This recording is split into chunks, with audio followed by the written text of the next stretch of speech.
we could be seriously impacted. So that west to east traffic is backing up for, quarter of a mile, half a mile at our main intersection. We're trying to flow that traffic as best as we can. I'm curious because that area, there's a lot of campers and RVs, a lot of campgrounds throughout that area. So what's happening in that situation? We have the emergency operations has not issued any mandatory evacuations. It's all been voluntary at this point. So we're trying to get the folks that are in, low-lying areas, manufactured home, mobile homes, and those RVs. We're trying to get them into shelter. I was going to say, are you all going out door to door or letting people know about the tornado concerns? I mean, in Palm Beach County, we've got a tornado watch in effect. And are you going around letting those people know? And there's the campgrounds that are, it's very popular for people to just zip toe with Okeechobee from some of the urban areas for a weekend or for just a nice little vacation. Are you getting around telling them it might be good to pack up? I've got the officers in all those residential neighborhoods and asking any questions and giving the best advice we can give at this point. All right, and you still have room in your shelters? We still have rooms in shelters with standing on standby to open more. As we fill one up, we're opening another one. Wow, okay. And you have a special needs shelter in Okeechobee County? The special needs shelter for Okeechobee County was moved to St. Lucie County due to how many folks were coming that's registered for their shelter and the condition. Our special needs that we historically used could only take a Cat 2. So with the concerns with this getting to us at a 4 or 3 or a 4, we had concerns, so we did not open ours and we shipped them to the neighboring county. So that's the Fence Center in St. Lucie County, I believe? Yes, ma'am. Yeah. Yes, so that's for special needs. And so if you are in Okeechobee County, the sheriff is telling you right now, if you are special needs, go to the Fence Center in St. Lucie County and do have what you need to be there for several days, because as you've heard the sheriff say, you've heard our meteorologists say, we've got a couple of bumpy days ahead of us. Sheriff Stephen, stay safe, and thank you for all you're doing for everybody in Okeechobee County and for keeping all of us informed. Thank you, ma'am. All right, thank you. We'll talk again. The change in direction of Hurricane Irma is causing some major changes, as you might imagine, for people in our area who were looking to go to the West Coast to avoid the wrath of Irma here. Your News Channel 5's Chris Stewart hit the road, and he found a local woman who is changing her plans now to escape the storm. Here at the Fort Drum Service Plaza on the Turnpike, it almost feels like a complete 180 from what we saw earlier this week. You take a look at all these cars who are now filling up, not to head north, they're heading south, heading back home to Palm Beach County, heading back to South Florida now that we've seen the change in this forecast. One woman from the Treasure Coast tells us she had 7 hours it took her to get to Tampa, and now they're turning around and coming back. I mean, we've been through quite, a handful, so we're ready. You've clocked a lot of miles. Oh yeah, definitely. We're ready to just have it come and go and deal with the aftermath now. Where are you going to spend time now? Right now we're just going to hunker down at home. We're more than prepared back at home, so we're just going to wait it out. And it's not just regular people that are hitting the road once again. Take a look at all the utility trucks that are here at this service plaza as well. Utility trucks from all different states. This one's from Missouri, this one over here from Mississippi. So there is a lot of people right now back on the roads who have been following this forecast, and once again back on the road trying to figure out exactly where Irma is going to go. We're live on the Florida Turnpike in Okeechobee County. Chris Stewart, WPTV News Channel 5. It is amazing to see those caravans, though, of utility trucks come in, and then you see a staging area, and you are so happy to see them coming. Right. And they know they're appreciated, but you can always show them your appreciation because we, as you know, we've been checking this out all morning. We do have power outages. Yeah, there's been a few here and there. Let's check in with Holland Davis right now for more on the power outage situation. Hi, everyone. We have been monitoring these really since about 4 o'clock this morning. At this time, we are starting to see them really come in. So let's zoom on in. Miami-Dade clearly has the most at this point, almost 26,000 outages reported.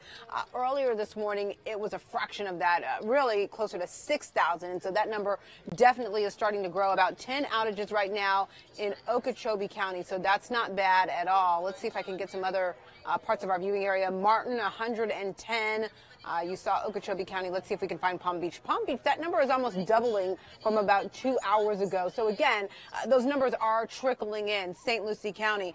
One thing that I do want to show you, for those of you, if you do, and I'm going to log into my cell phone right here, if you start to lose power, this is really going to come in handy. This is our WPTV app.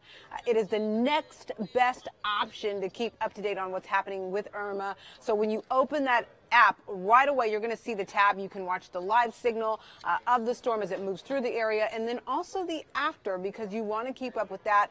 You're also just going to see different feeds of some of the work that our reporters have filed across the area. And then, of course, we will send out push alerts, the new advisories, every time. That way you can kind of keep abreast of the latest information going on. So I'd encourage you right now, if you have not downloaded this, take the time, get it done, because as we're watching these numbers, those outages, they really are going to be inevitable, especially as the winds start picking up, guys. You see that when you pointed that graphic, Miami-Dade County, 26,000 people still without power. That's pretty incredible. And, you know, maybe that's a sign of things to come here. Sometimes it's a matter of not if it's going to happen, but when it's going to happen, and then how quickly it could be restored after the fact. And that is true. And now that we're under a tornado watch and we start to see these feeder bands come through, it can get much worse. Sam Smink is live at the Palm Beach County Emergency Operations Center, where just a short time ago there was a briefing. Sam? Roxanne, John, so one of the things many people are worried about is Lake Okeechobee. So I'm joined with Jonathan Jenkins from the Army Corps of Engineers to help answer some of those questions. Now, some of our viewers are worried about Lake O, but you said you feel right now it's in a really good position. Yes, that's correct.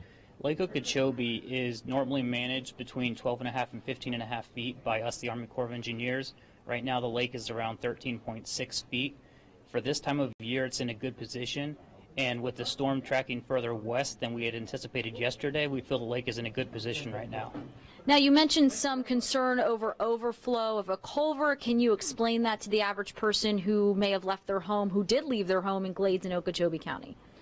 Around Lake Okeechobee, there are several culverts that are under construction right now. Those construction sites are a lower level than the rest of the dike around the lake.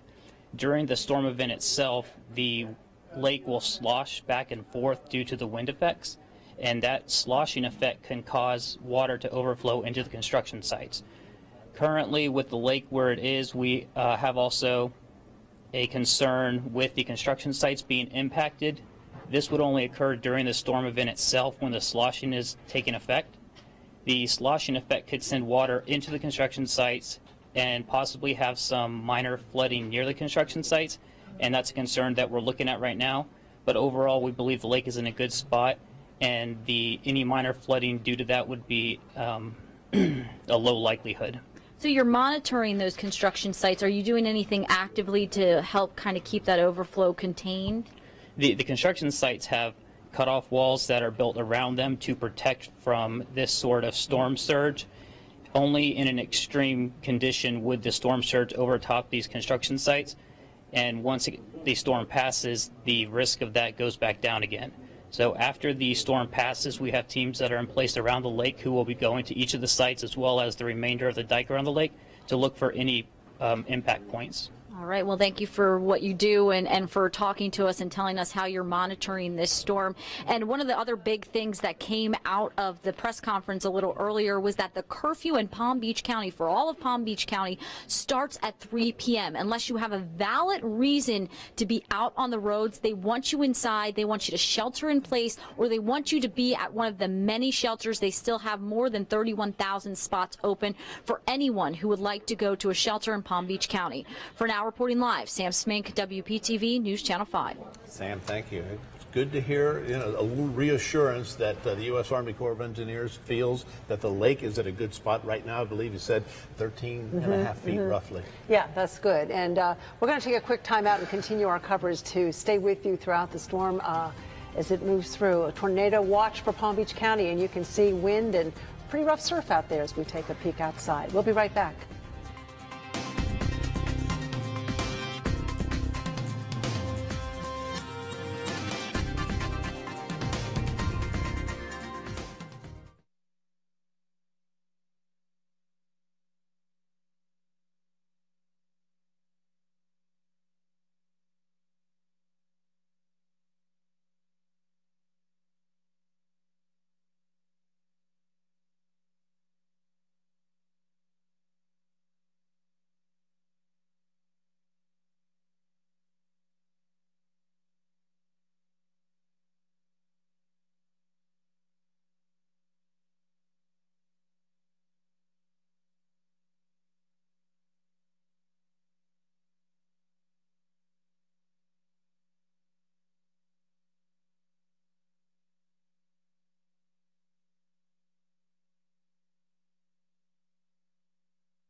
Good afternoon. The time just is zipping by. 2 o'clock right now as we continue to follow Hurricane Irma's path. So we know you want to know the very latest on the storm, so let's get right over to Storm Team 5 meteorologist Steve Villanueva for the very latest. Steve? Well, good day, everyone. We continue to monitor Hurricane Irma right now about 200 miles due south of Miami. Now, just as a reminder, everyone, we still have hurricane warnings in effect for the entire viewing area. Even though the track is now west of the region, we still have the hurricane warnings in effect. That means the shutters stay up. As the storm system approaches, we will see winds increase. As we head into tomorrow, the winds will be very, very powerful.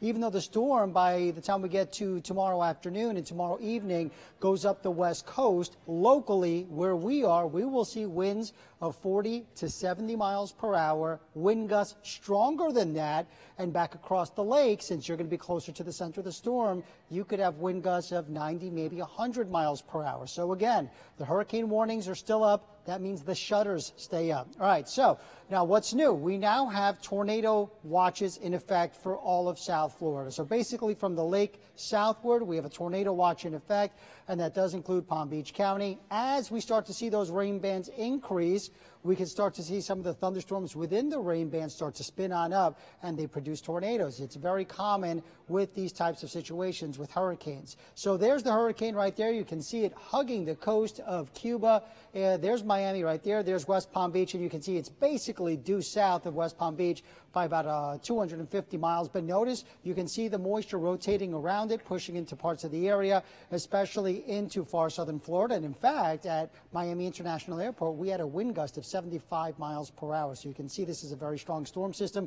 Even though it's 200 miles south of Miami, they still had hurricane force winds within some of those heavier rain bands that came on through. So in the meantime, right now, we do have some moisture making its way across the area. Indian River County are quiet at the moment, but notice what you have right there pushing towards Vero Beach. We do have a heavy shower moving through. Likewise around Fort Pierce over towards the power plant, Nettles Island, just north of Port St. Lucie.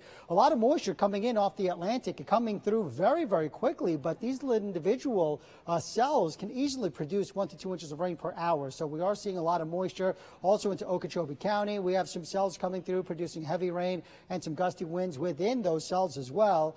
In the meantime, things are pretty quiet right now from Indiantown, Heritage Ridge, over towards North Passage and into Palm Beach County. You can see some moisture coming through, coming in from the east and moving very quickly towards the west. So right now from Belle Glade, Canal Point, we're seeing some locally heavy downpours with some of those storms moving across the area. So here's what we have. All right, we have some breaking news. Let's toss it to Indian River EOC.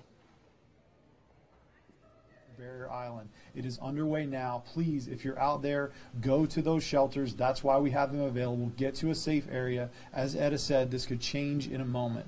I want to give you some updates on the shelters. We're just out a little while ago at the Freshman Learning Center. They've got approximately 430 people in there as of noon. Sebastian Middle School has approximately 230 people. Treasure Coast Elementary has 117.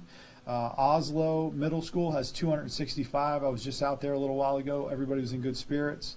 Liberty Magnet has 113. That's our pet-friendly shelter. And Fellsmere Elementary has approximately 94. That's as of noon time today. The question continues to come up of how late can someone go to a shelter. As long as we continue to have a safe travel for folks, we will allow you to go to the shelter. However, we do not want people out on the roads unless they absolutely have to. We would rather you get there sooner, as soon as you possibly can. We want to get folks registered. What we don't want to see is, like Freshman Learning Center with 430 people, we don't want to see a rush at the end of this storm as it approaches where we're trying to scramble to open up more shelters. That would not be good. That would not be safe for our first responders or our volunteers. We need to know how many people are going to be in those shelters throughout the storm. So the quicker you can get there, the better off it is and the easier it is for us for our operations. Questions continue to come in about curfews or bans. At this time, there is no curfew in Indian River County. We do not have any alcohol bans. None of those things are planned at this time. However, the County Administrator Jason Brown will consider those things if need be. So we're taking those into consideration. There's also questions about electricity, water, and sewer, if those will be intentionally cut off at any point. There are no plans in Indian River County to disable any of those things. People continue to post on social media asking those questions.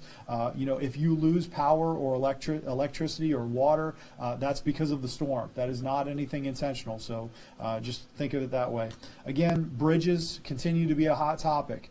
The bridges in Indian River County will close when the winds are measured at a sustained 39 miles per hour. So keep your eye on the winds out there. If you're somebody on the West Coast that's planning on coming back, your time is limited. You need to get back soon, make your way across that bridge. We don't want you to get caught in a situation where you come back to Indian River County because you're going over the bridge and you don't have time to get over that bridge. So as soon as those winds reach 39 miles per hour, we will close them. Thank you guys for being here. Be safe. Muy buenas tardes, mi nombre es María Resto y yo soy la administradora de servicios de emergencias del condado Indian River. Le queremos recordar que el condado Indian River continúa bajo una advertencia de huracán, a pesar de que la trayectoria del movimiento...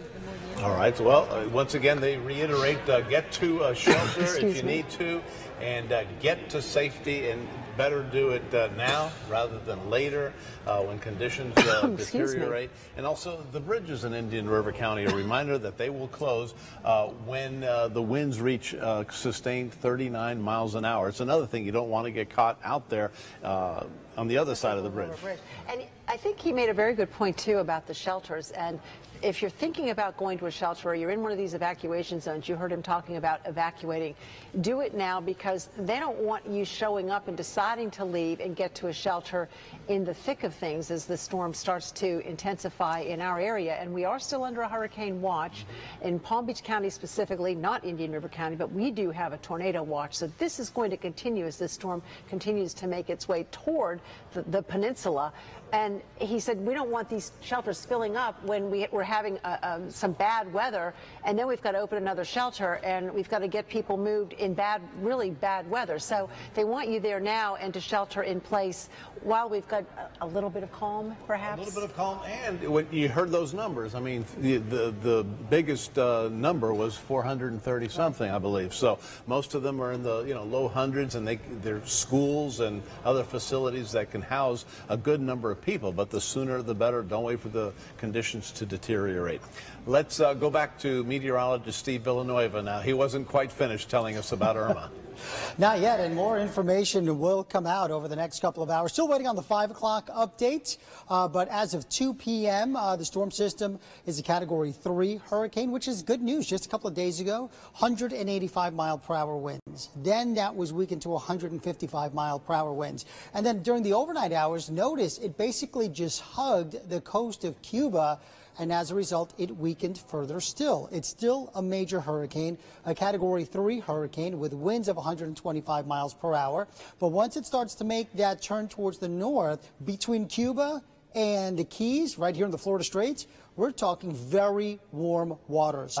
As a result, this will likely become even stronger and start to intensify, likely going back up to a Category 4 hurricane. But in the meantime, it's Category 3, winds of 125 miles per hour. Here's the official track. You can see, and there it goes, Category 4 once it's on top of the warmer ocean waters. Sunday morning, tomorrow morning, 8 a.m., winds of 140 miles per hour right on top of Key West. So the Keys just going to get clobbered with this storm system with winds of 140 miles per hour, massive storm surge, so just very dangerous. Hopefully everyone evacuated, because this is a storm system that is just way, way, way too powerful. Then after that, it makes its way up towards the southwestern part of Florida around Fort Myers, Sunday, 8 p.m., winds of 40 miles per hour. We're no longer in the cone, but if it does jog a little bit further towards the east, that means our winds will start to go up. So the strongest winds will be right around this area here, but we will also see very strong winds. We will have winds of 40 to 70 miles per hour, tropical storm force winds with gusts stronger than that. Closer to the lake, the winds will be stronger. with gusts to 90, maybe 100 miles per hour. So that's why we still have those hurricane warnings in effect. Even though the storm system will hug the west coast, at least according to the official track, the storm is the size of the state of Texas. It's 500 miles across. Meanwhile, the peninsula is only 130 miles across. So everyone will feel the impacts from the storm system, very heavy rain, and also intense winds. Even though the strongest winds will be here, we're still going to be dealing with tropical storm force winds to potentially hurricane force winds overnight tonight and into tomorrow. Then the storm system makes its way northward right through Tampa. By the time we get to Monday morning, 8 a.m., winds of 115 miles per hour, so it does weaken. And then after that, it simply shoots up into the southeast, loses its tropical characteristics, becomes a plain old wave of lower pressure, but it still produces a lot of rain across the southeast. Now, storm surge is a huge concern for southwest Florida. Now, since the storm is heading in this direction, for us, we could also have a storm surge anywhere from 1 to 3 feet. But you go down into southwest Florida from Fort Myers through Naples, Marco Island, down into Collier County, Monroe County, the Florida Keys. This is where we could have a storm surge of over 10 feet. This is just going to be just a catastrophic storm as far as storm surge goes. So widespread flooding is expected in this area. That's just a lot of water coming in on those very strong winds. So storm surge is a huge concern. That's why they're asking people to evacuate from southwest Florida, especially close to the coast, because of that storm surge potential. Otherwise, tropical storm force winds will start to become more and more common as the storm system approaches. So we will start to see more of this tropical storm force winds over the next couple of hours. They will start to become more sustained at about 39, 40 miles per hour, and then go up as the storm system actually hugs the west coast of Florida. So this is the potential for tropical storm force winds. Notice that they go up, 97% chance for the lake over towards the east coast, about an 80% chance, but it's a good bet that most of us will be dealing with tropical storm force winds and hurricane force winds. Most of it will be along the west coast, but along the lake, you could have wind gusts over 74 miles per hour easy, and even along the east coast, we do have a chance of seeing wind gusts over 74 miles per hour. All right, so here's what the computers are predicting as we head into tonight and into tomorrow. The winds really start to ramp on up. See, look at that. So by the time we get to tomorrow evening around 8 p.m., the winds coming in out of the southeast, we have winds over 70 miles per hour. These are gusts, not sustained, but we could have wind gusts up to 74 miles per hour, which is hurricane force winds. This is why you do not remove those shutters. You keep them up. We are not out of the woods. Closer to the lake, winds of 80 miles per hour. And then as that storm system continues to make its way northward, look at those winds. They stay up there. Monday morning, we're still dealing with very strong winds, winds up to 70, winds up to 90. And then after that, the winds really start to come down as we head towards Monday, back down to tropical storm force winds. And then by Tuesday, all of this is gone. And we're starting to see the damage along the west coast, and our winds are much, much weaker. So things back to normal. Now, as far as rainfall goes, rain is still a huge concern. I mean, this is a tropical system, a tropical cyclone. It has a lot of tropical moisture to work with. So we're going to see anywhere, I think this is underestimating a little bit. I think we'll easily see 6 to 10 inches of rain, maybe up to 12 inches, maybe up to 15 in some spots. So a lot of rain as this storm system makes its way across the area. So impacts from weather. Wind will be high to extreme. The highest winds, the strongest wind gusts will be closer to the lake. But we are going to see a long duration event with sustained winds over 40 to 50 to 60 miles per hour. That's why it's so high, because this is a long duration event. Storm surge is moderate, anywhere from 1 to 3 feet for us. Tornadoes on the moderate side. We do have that tornado watch in effect for Palm Beach County. So as the feeder bands rotate around the eye of the storm system, some of those thunderstorms can spin on up and produce those tornadoes. Very common, usually weak tornadoes, but tornadoes nonetheless, and they can produce some damage. And lots of rain in the forecast, up to a foot in some spots, maybe more. So again, this is going to be a huge rainmaker. You can see the storm system heading our way, and just notice all of that moisture that comes with it. Not only are we going to see the strong winds, we're also going to be dealing with very heavy rain as we head into Sunday, 9 a.m. So tomorrow morning, notice all of that moisture coming in. So this is going to be a huge rain event over the next 24 to 36 hours. Huge rain event. and still a huge wind event. Yeah, absolutely. It's all significant. I mean, one thing that's interesting you pointed out there is 185 miles an hour, strong Category 5 for many, many days. Now you take 60 miles an hour away from that, 125 miles an hour, and it's still a huge storm, a major storm, a Cat 3. So, you know, even if you take 60 more miles per hour away from that, you're at a strong tropical storm, close to being a Category 1 hurricane. So this is still a major, major storm, not to mention that it's 500 miles across. If it's a Category 3, that makes it a major hurricane. So anything from 3 and above. That's why we can't let our guards down. People are saying, oh, it's not 185 miles anymore, not a big deal. It's a big deal. It's a very big deal. This is a very big storm system. And, you know, and that's what, to that point, we've had people, you know, tweeting out and emailing and conversations on Facebook about, hey, everything's past us now. Shutters are coming off this afternoon, but that's just really not the right thing to do. First of all, it's not past us by any stretch of the imagination, and we still have a long way to go of threatening weather, high winds, gusty winds, etc. Right, Steve? The problem is everyone is concerned about the eye wall. Where is that eye wall? And if that eye wall is not on top of you, you think, oh, it's not going to be so bad. But the eye wall is 130 miles away from us. At least that's where it's forecasted to be. And tropical storm force winds extend more than 200 miles from that center. And we are in that. So you still have to deal with very strong winds and very heavy rain. So this is not going to be a Harvey type of rain situation where you get 50 inches because it's such a fast mover. But any time you get a foot of rain in a 24-hour period, that's a lot of rain. So some of you will see flooding with this. Well, and that's why we want to stay with everybody, because we still have some rough hours ahead when you're going to want to know what Steve's saying about the weather and what we can share with you about power outages. So we'll go through this. Worst for us perhaps is still ahead, even though it is not going to be the brunt of the storm at this point. That's how it appears. So thanks, Steve. We'll check back in shortly. All right. And at some point, you will probably lose power. So a reminder, during the storm, our team will be here for you. We will stream our newscast on WPTV's Facebook page. So make sure you charge your phones, your tablets. If your power stays on, but you lose your TV signal, again, you can follow our continuous stream on Facebook, our website, WPTV.com, YouTube, and our free WPTV app.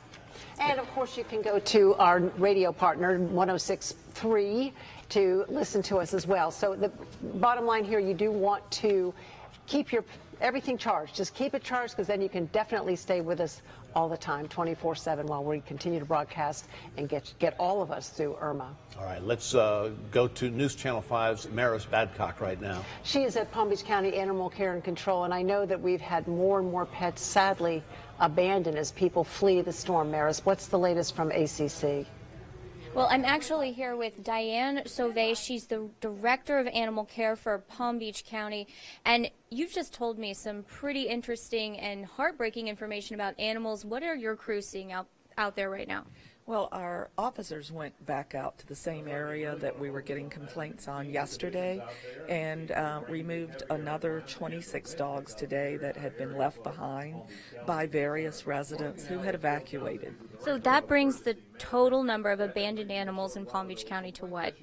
49 dogs and 2 cats, and that's just the ones that we were able to locate. And we're not talking about abandoned inside their home. Can you tell me what you're seeing? How are you recognizing this? Right. These are dogs that had literally, owners had gone, and they were left either in pens or in yards that they would not be able to get out of, or tethered or chained. So when a dog like that is chained and you have hurricane winds coming into the county, what does that do to an animal?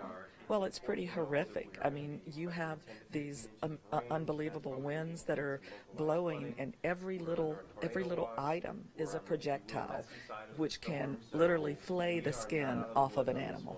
Oh my God, that is really, really difficult to hear. And here's the other thing. If I am a neighbor outside and I see a dog chained to a tree, what should I do at this point? Because we're about an hour out from curfew. Right, and our officers are still responding to emergency calls right now, but there will come a time very near when we'll have to pull them off the road. So if people are seeing this, we're hoping that they will assist.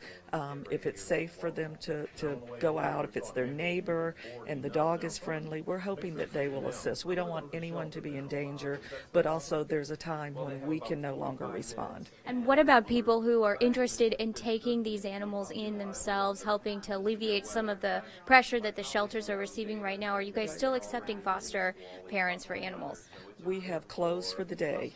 We had to get all of our employees off the road and home, but as soon as the storm is past and we're reopened, we will be looking for help in our community to again relieve us of the animals that are up for adoption. We have several transports that are planned to move animals out of the state to areas that are less impacted. I mean, we have many compassionate people working with animals here in our county. How does this make you feel when you see that somebody left their dog chained to a tree to fend for themselves during Hurricane Irma? Oh, it's horrific.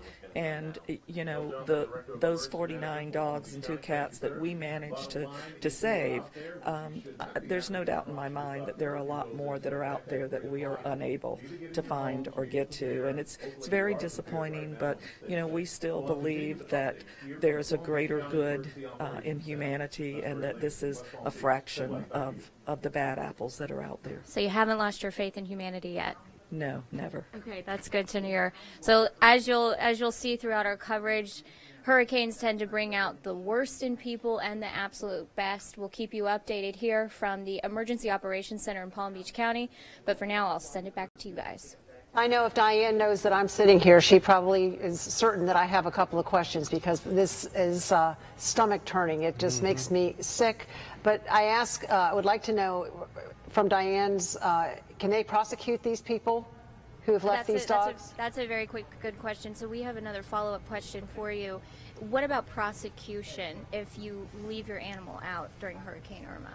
Our goal would be to file felony cruelty charges on someone that does this.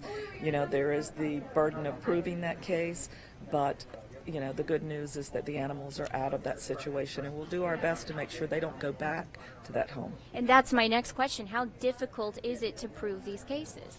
Well, you know, it's always difficult, but we will do our best. And we have a wonderful state attorney's office who is very supportive of us with animal issues.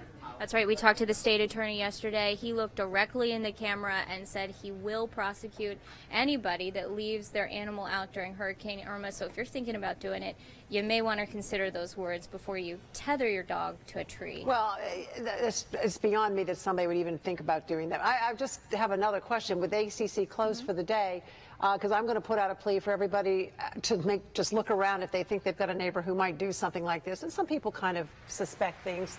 Would you mind, like, what should they do if they see this and animal care and control isn't open right now? If they see a dog that's been abandoned, or a cat or a cow or a horse or something like that? Absolutely. So we have another follow-up question. So if somebody, if you do see a dog, livestock, anything abandoned, we talked about this a little bit, but once ACC is closed, what can you do? Well, there's just a limited amount that anyone can do once the wind speeds are in excess of 35 miles per hour. We're off the road, law enforcement is off the road, and literally people are going to have to make sure that they're not on the road trying to do heroics. We don't need to put human life in danger. Sad, but that's the reality. So are you saying that, you know, protect human life before animal life in this case? Yes, human life does come first. Yep. We are animal lovers. Sadly. We are protectors of animals, but we have to protect humans. If there are no humans, who's going to protect the animals? That's a really good point. So everyone keep that in mind. But if you can protect those animals before the conditions get even worse out there, please go ahead and do so now while you still have the daylight left to help you. Thank you, Maris. Please tell Diane thank you for all the work they do, because times like this, they're sending a lot of thanks. We see, as you've always mentioned, we always say this, we see so much more good in people, but these bads really just make you, it's a sucker punch to the gut, isn't it? Because it's awful that people would even consider doing that. Maris, Diane, thank you so much. Yep, as always. Thank you, Diane and Maris. Thank you for keeping us updated on this. What are people thinking? They're not. That's sad, you know, that you would put an animal out there defenseless. You know, and the thing is, very often people can't leave with their animals. They cannot, that they've got to leave. if you find a neighbor, usually if you know anybody and you explain your situation, somebody will take your pet, somebody will find somebody to take your pet, but you can't have a pet if you think tying it to a tree is okay. No. And you can't do it spur of the moment. That's why you have to prepare ahead of time. The what ifs that come up in situations like this, a big storm where you have to evacuate. Sometimes the evacuation, it shouldn't be spur of the moment, but in case it is, you've done your homework ahead of time. You know your neighbors. You've talked to them, the what if. Well, we've talked a lot as we move on this afternoon about people who, when we thought Irma was coming up the I-95 corridor, they headed west, and now is and let's get back east. So Tori Dunn is monitoring all of that for us. I'm sure we're seeing a lot of that. She is live at the West Palm Beach Turnpike Plaza. Tori. Yeah, we've seen really countless families who are coming here. They're trying to look for gas over here. There's obviously no gas. There's a bunch of utility trucks who have been coming through here as well. These trucks are from all over the place. Michigan, mainly really we've seen Midwest states that have utility trucks here. But yeah, we've talked to a lot of families who say that they evacuated to Tampa yesterday to turn around and come back here today. Now they're making their way back home to Palm Beach County, Broward County, Miami-Dade, saying they feel like they're a little bit safer there. And I spoke with one man who was in the car with his 2 daughters. He was on the road, headed up to Kissimmee, and then he was listening to the forecast and said, I don't know if this is a good idea, turned around, and he was here debating what to do. Take a listen.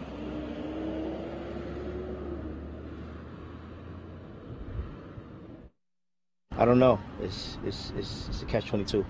See, it's really a catch-22, so I gotta figure this whole thing out. Right now, I'm just taking phone calls from family members and figuring out what we should do, and everybody is just, they're on hands with it. So I don't know what I should do. I don't know what to do. So you can obviously tell he's just totally confused about what the best decision to make is, and he really didn't have a decision when I spoke with him. People say they are exhausted from the past few days.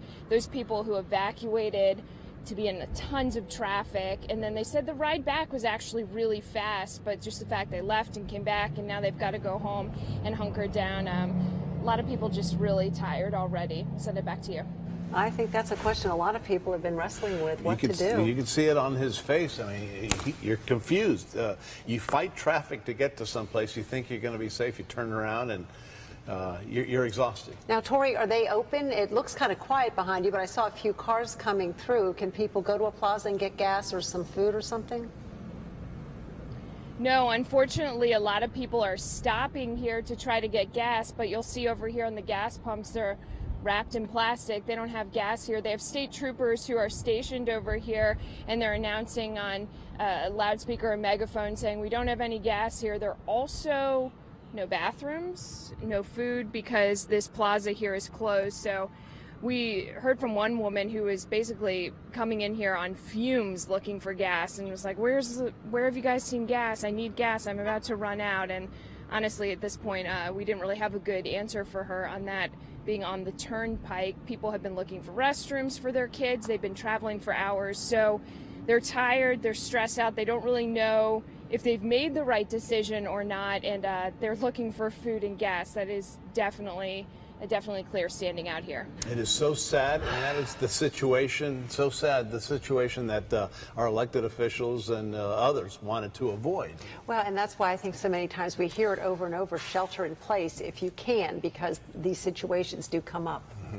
You go too far away from home, and you know it did happen that way. Excuse me. All right, let's take a short break and take a live look. Let's take a live look at Singer Island there. It is, it's windy out there, and look at that chop. And this is just the beginning. We're just getting started with, if you were to look at Miami Beach, that situation there is a lot windier. And as you come up the coast, it'll continue getting that way as we go on through the hours and hopefully just another day and a half of this.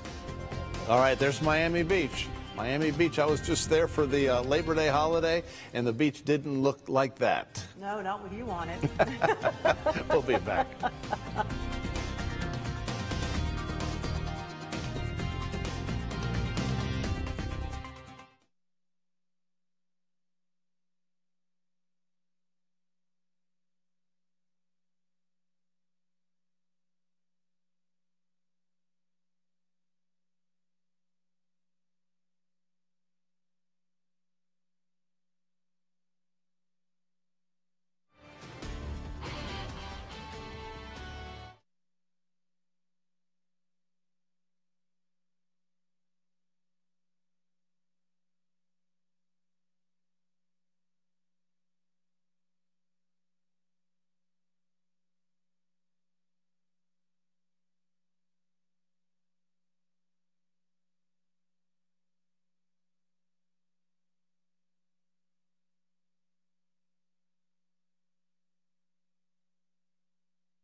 Welcome back to our continuing coverage of Hurricane Irma, and sadly an arrest has had to be made in the case of a looter in St. Lucie County. The promise was made, and they Yes, delivered on the they promise stick that to you it. wouldn't get away with it. News Channel 5's Kristen Swilley has details. Well, a deputy was out patrolling US 1 when he spotted a man in front of this Atlantic Hardscapes in Fort Pierce and quickly realized he was not the owner. Police haven't said what 30-year-old Keith Francis Adams took from this building materials store. This isn't the kind of place you typically head for shutters. While we wait to learn more, the sheriff is stressing there are two things he simply will not tolerate: price gouging and looting. Right now, deputies are traveling throughout St. Lucie County, checking on homes and businesses. Police warn if they catch you stealing, you could be riding out Hurricane Irma from a jail cell. Reporting in Fort Pierce, Kristen Swilley, WPTV, News Channel 5. All right. Wow, that's hard to believe that somebody would do that, take advantage, but we've seen it happen before, and, you know, they got their man. They promised that they would, and they sure did. All right, let's take a look around the state, and I believe Tanya Rogers is going to join us now from the newsroom. So where are we starting, Tanya? Hi, We're Tanya. going to start up in Stewart. Hi, guys. We're going to start up in Stewart. The Stewart Police Department, this is over at JD Elementary School. They wanted to kind of get the kids, get their minds off of Hurricane Irma. So guess what this is? They are having a movie day. They're showing Moana, a Disney movie. So I want to show you some other pictures that they have here. And again, this is over at one of the shelters. And as you can see right here, they're watching the movie. So they're trying to distract the kids because, of course, they're in confined quarters for a very long time. And you can also see, look at all of the people who have kind of set up their little areas where they're going to be sleeping. I want to show you something else as well. This is from NBC, and this is showing Cuban officials. They removed 6 dolphins from the water and airlifted them to safety at an aquarium on the south side of the island. It says prior to Hurricane Irma's landfall. You can see the dolphins here and them taking care of them. And then I want to show you one more thing that someone sent me. If you could zoom in here and show this. This is video sent to me probably about 30 minutes ago of some of the damage that was done over the beach over in the Bahamas. This was sent to me by Caribbean Youth Entertainment. And as you can see, some of the damage that is there, and we're starting to get some of the video from the areas that Hurricane Irma has affected. We will continue to bring that to you throughout the day. Back to you in the studio. Thank you, Tanya. And then what you saw there and just showed us, as those feeder bands start to move up the coast, you know, we're going to get kind of beat up again and probably see the erosion, the beach erosion, and all that we experience every time we get one of these tropical systems, just like you're showing us there. Yeah, and you know, we have so many viewers who are from the Bahamas who are able to watch us as well, and so they're starting to send in their video. So I'm probably going to have more video, more pictures to share with you. Right. Let us know. Yeah, absolutely. Love it that they're watching a Disney movie. I know, isn't that great? You know, the kids wonderful. need the, I know my kids, they don't like hearing the sounds of all the rain and the thunder and everything. Right. So I totally understand, you know, play that Disney video and just kind of keep them calm. And get them distracted. Yes. Yeah, thanks, Tanya. Yes, you're welcome. Very much. All right. We ready to check back in with Steve Villanueva. Hi, Steve. Hi, Steve. Well, good afternoon, everyone. Good afternoon, all at home. Here's the latest on Hurricane Irma as of 2 p.m. Irma has weakened considerably from just a couple of days ago. A few days ago, a Category 5, winds of 185 miles per hour. Then it dropped to 155. Still a major hurricane. It's a Category 3, but since it interacted with Cuba during the overnight hours, it has gotten a little bit weaker. Whenever it gets off of the water and onto land, hurricanes start to weaken. And since it's been hugging the immediate coast right there. Also, Cuba is very mountainous, which tends to disrupt the hurricanes. It has weakened down to about 125 miles per hour. Moving towards the west at 9. It's gone a little northwesterly, hugging the coast. Now it's jogged a little bit farther towards the west, and pressure has risen up to 941 millibars. Now, the problem is that the water in between Cuba and Florida, right here in the Strait of Florida, is very, very warm. And what do hurricanes like? Warm water. So once it does make its way back over that water, it is going to intensify once again. All right, so let's show you the track. There it is, Category 3. You can see it's about roughly 200 to 250 miles south of Miami. Now, over the next couple of hours, it's going to start to lift towards the northwest. As it makes its way towards Key West, it jumps back up in speed up to about 140 miles per hour. So that makes it a Category 4. That is a major hurricane going right on top of Key West. That means super strong winds, winds of 140 miles per hour, stronger gusts. That means a massive storm surge. So the Florida Keys are going to get hit very, very hard with this storm system. Hopefully everyone evacuated because this is a serious, serious storm system. Then after that, it makes its way up towards Fort Myers as we head into tomorrow night around 8 p.m. Still a Category 4 hurricane, very strong. Then it shoots up towards Tampa as we head towards Monday morning, 8 a.m. Category 3, still a major hurricane, winds of 115 miles per hour. And then it continues to make its way northward up towards the southeast where it starts to die down. It loses its punch, but it will still continue to be a huge rainmaker as we head into the southeast. Now, rain is going to be a big concern for us.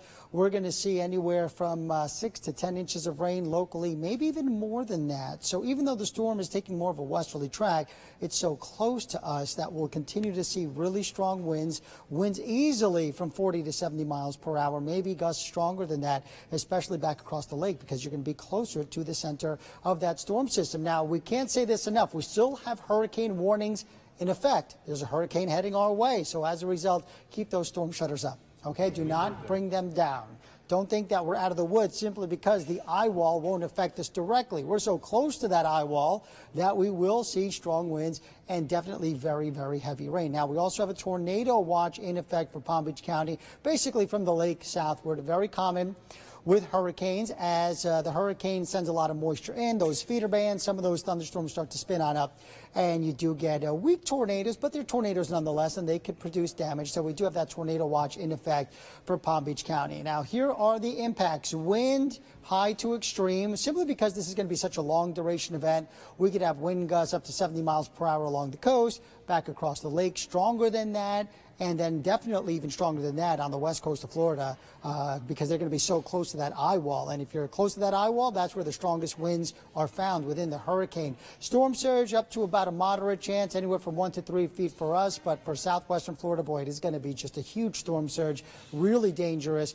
Tornadoes, a moderate chance since we now have that tornado watch in effect. And flooding rains, yes, we're going to see definitely a lot of rain as this storm system makes its way up the west coast of Florida. We're so close to it. We're underneath it. It's such a big storm. It is 500 miles across, about the size of the state of Texas, and the peninsula is 130 miles across. So basically, this storm system will affect everyone in the state of Florida with a lot of rain, too. For us, anywhere from 6 to 12 inches of rain, maybe some higher amounts of rain in some isolated spots. So we could see areas of flooding in the Palm Beaches and the Treasure Coast over the next 24 to 36 hours as this storm system makes its way across the region. So here's the storm surge map for us, basically anywhere from 1 to 3 feet. But the real concern is from Fort Myers southward through Naples, through Marco Island, into Collier County, into Monroe County, down towards the Keys. This is where we could have storm surge of over 10 feet, up to 15 feet. That is 15 feet of water coming ashore. So that's why they're asking anyone who lives in this area here, especially along the coast, to evacuate. This will be a very dangerous situation. As that storm makes its way northward up towards Fort Myers, it will simply push all of that water ashore, and that means widespread, dangerous, catastrophic flooding for this area right here from Fort Myers southward through Collier County and into Monroe County and into the Keys. That's why they're saying it is time to get out now. Wow, we sure got that. Now, let me just ask you, if I may, sure. 3 to 6 feet in Tampa, that seems a little bit interesting too, with the islands around there and the bay and all of that. Can that be very dangerous for the people who live there? Yes, absolutely. Funny story. My wife and kids yesterday morning went up to Tampa early in the morning around 4 a.m. We got them a really big hotel in downtown Tampa. We're like, it's a super sturdy hotel. The problem, a block away from Tampa Bay. So what happened, they issued the evacuation because it was so close to the bay. So they got there, they were like, sorry, you have to go to a shelter. And once the new data started coming in that this was going to be more of a West Coast storm, they just turned around and came home. Oh. Wow. Wow. And you mentioned 15 feet. I mean, it's hard to fathom. It's hard to fathom. How big is a house? Yeah, exactly. You know, and that's. I mean, your ceilings are 10 feet tall. We saw that in Houston. So how far inland would that go? That would go miles inland. Miles. Yeah. So 3 to 6 feet can go blocks or miles. For us, typically, whenever we get the storm surge, they say anyone west of Federal or east of Federal has to be on alert. Yes. This is, and so many of us I guess talking to you more about this. We want to talk to you more about it because to drive home to all of our friends on the West Coast, and a lot of us have friends on the West Coast, you can't ride this out. You got to get out. Got to get out. Yeah. You've got to get out. You have to go to a shelter. You have to listen to the authorities.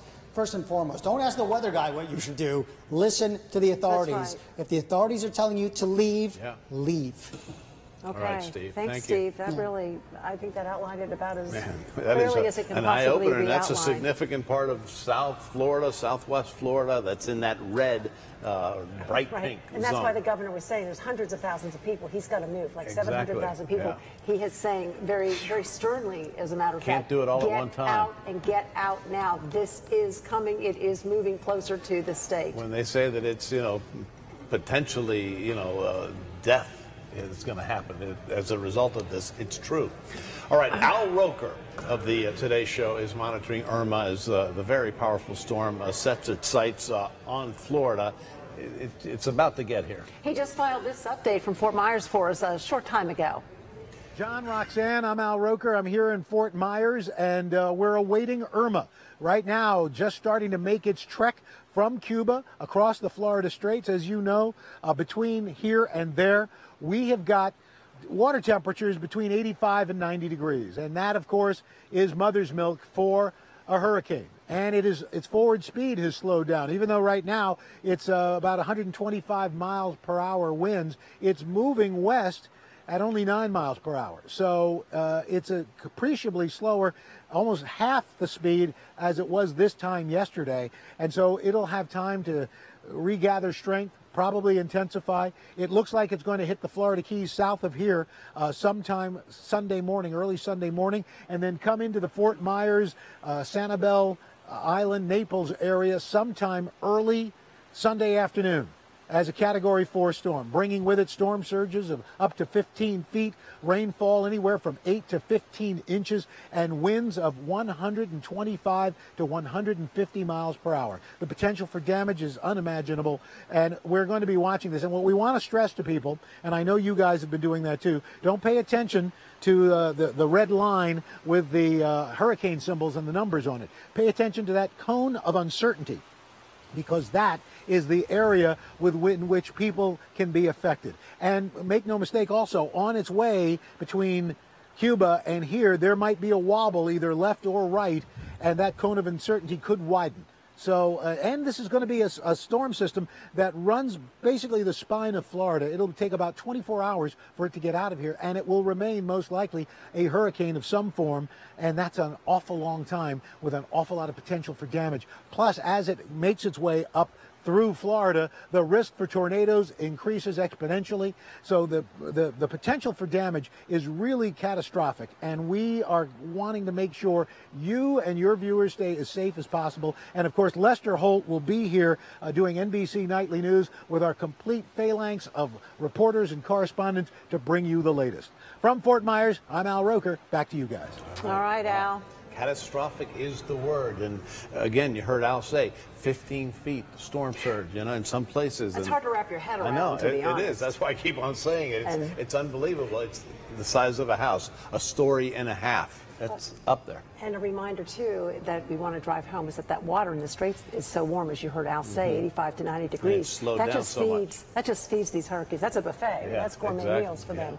And that's not meant to be funny. It's just meant to be. It's serious that this thing will just strengthen again, and and it could wobble. I mean, he just nailed everything that Steve Villanueva just told us. That there's still a lot of uncertainty with exactly what this storm could be in the next few days, and that's why we want to be with you for the next few days so we can get through the power outages, tornadoes, winds, rain, whatever we're going to get thrown at us, we'll get through it together. Right now, let's go back to Tanya Rogers, who is in our newsroom. Tanya, what do you have? Well, the latest that we have is a good update. Yesterday we were telling you about John I. Leonard High School. It's one of the shelters, and they said that a lot of elderly people were showing up with just the clothes on their back. They didn't have a pillow, they didn't have a blanket, and so school police was saying, could you please drop off some blankets and some pillows? And so even kids were coming by to drop it off to be able to help the seniors that are staying at that shelter. Isn't that great? They wanted to also say, the school police wanted to say thank you very much to all of you who were very anxious to drop off that extra blanket or pillow to help the seniors that are staying at that shelter. Now, not only have we had people in this area evacuate and go to a shelter, but it's also happening all along the coast. And we want to show you some video from Jacksonville where they've had to evacuate. They're preparing. Many of them are boarding up their businesses, boarding up their homes. They have issued a mandatory evacuation for parts of the city, similar, as I mentioned, to our area. Now, the mandatory evacuations are for people living in the mobile homes and also in the coastal and low-lying areas, same as here. But everyone, it's pretty much like the entire state is preparing. Now, back here, just want to remind you, don't forget the curfew, 3 o'clock, which is just in a few moments. And don't forget, they're going to be enforcing that. We've seen several of the police departments on Twitter mentioning that they're going to be enforcing it, so make sure to be off the streets at the time. Back to you in the studio. All right, those scenes like Jacksonville have played out throughout the entire East Coast, and now you're seeing it on the West Coast of Florida as well. You know, we get so upset, Tanya, about the animal stories with Diane Sauvé and Animal Care Control. People just, oh, I'll just tie, you know, my little mutt out here, who we would love dearly, but just I'll tie it and I'll be back in a couple days to pick him up. I mean, it just, those things of humanity. And then remember, yesterday afternoon, Palm Beach County School Police put out the plea for clothing for these people, and this morning we're just saying no more, because everybody went out in the storm and is everything, instead of preparing, taking things to help these people. I mean, you see the best of people, and that's a reminder. Yeah, it really is, and it's heartbreaking with some of the stories that you hear. We know even after the hurricane has passed that there'll be some heartbreak, but we know there'll also be many people banding together. I know with my friends on Facebook, we're all kind of checking up on each other, and they're all saying, hey, Tanya, we know that you have to work and your colleagues have to work. You know, thank you for being there, even though you sometimes might be in harm's way. So we all just kind of have to stick together. No, I just got a couple texts from friends that I haven't really been in touch with, but have said, are you okay? Do you all need anything? And we'll get it to your husband or whatever, because they know we're working and that it's a stressful time and these folks aren't in the area per se. So yeah, it really is. Yeah. It's amazing what you see. And we really do. And we appreciate all of you and what you do every day out there to make sure that these people in the shelters are safe, most of the animals are safe, and that everybody's got what they need so we can ride this thing out. Well, Hutchinson Island in St. Lucie County has been hit hard, very hard in the past from hurricanes. No doubt. News Channel 5's Alyssa Hyman is joining us live from there to tell us how things are going. Alyssa, good afternoon. Right, good afternoon. As we've been reporting, North and South Hutchinson Island here in St. Lucie County now under a voluntary evacuation. However, the sheriff's office tells me they're not just letting anybody back onto the island. You have to show them your re-entry card, forms of ID, 2 forms of ID, or proof that you actually work here on the island and that your place of work is actually open. Other than that, they're saying that everybody needs to be as prepared as possible. We have spoken to many people today who tell me that they are staying here on the island and are prepared to ride out this storm.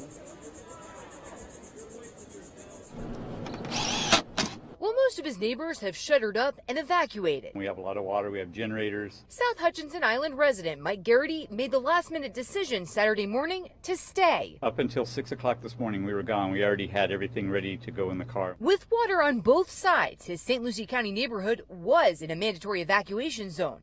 But with the track of Hurricane Irma continuing to shift west, that changed to voluntary. We know we can go to Jensen Beach High School. We know we have friends in town. If we have to leave, we can.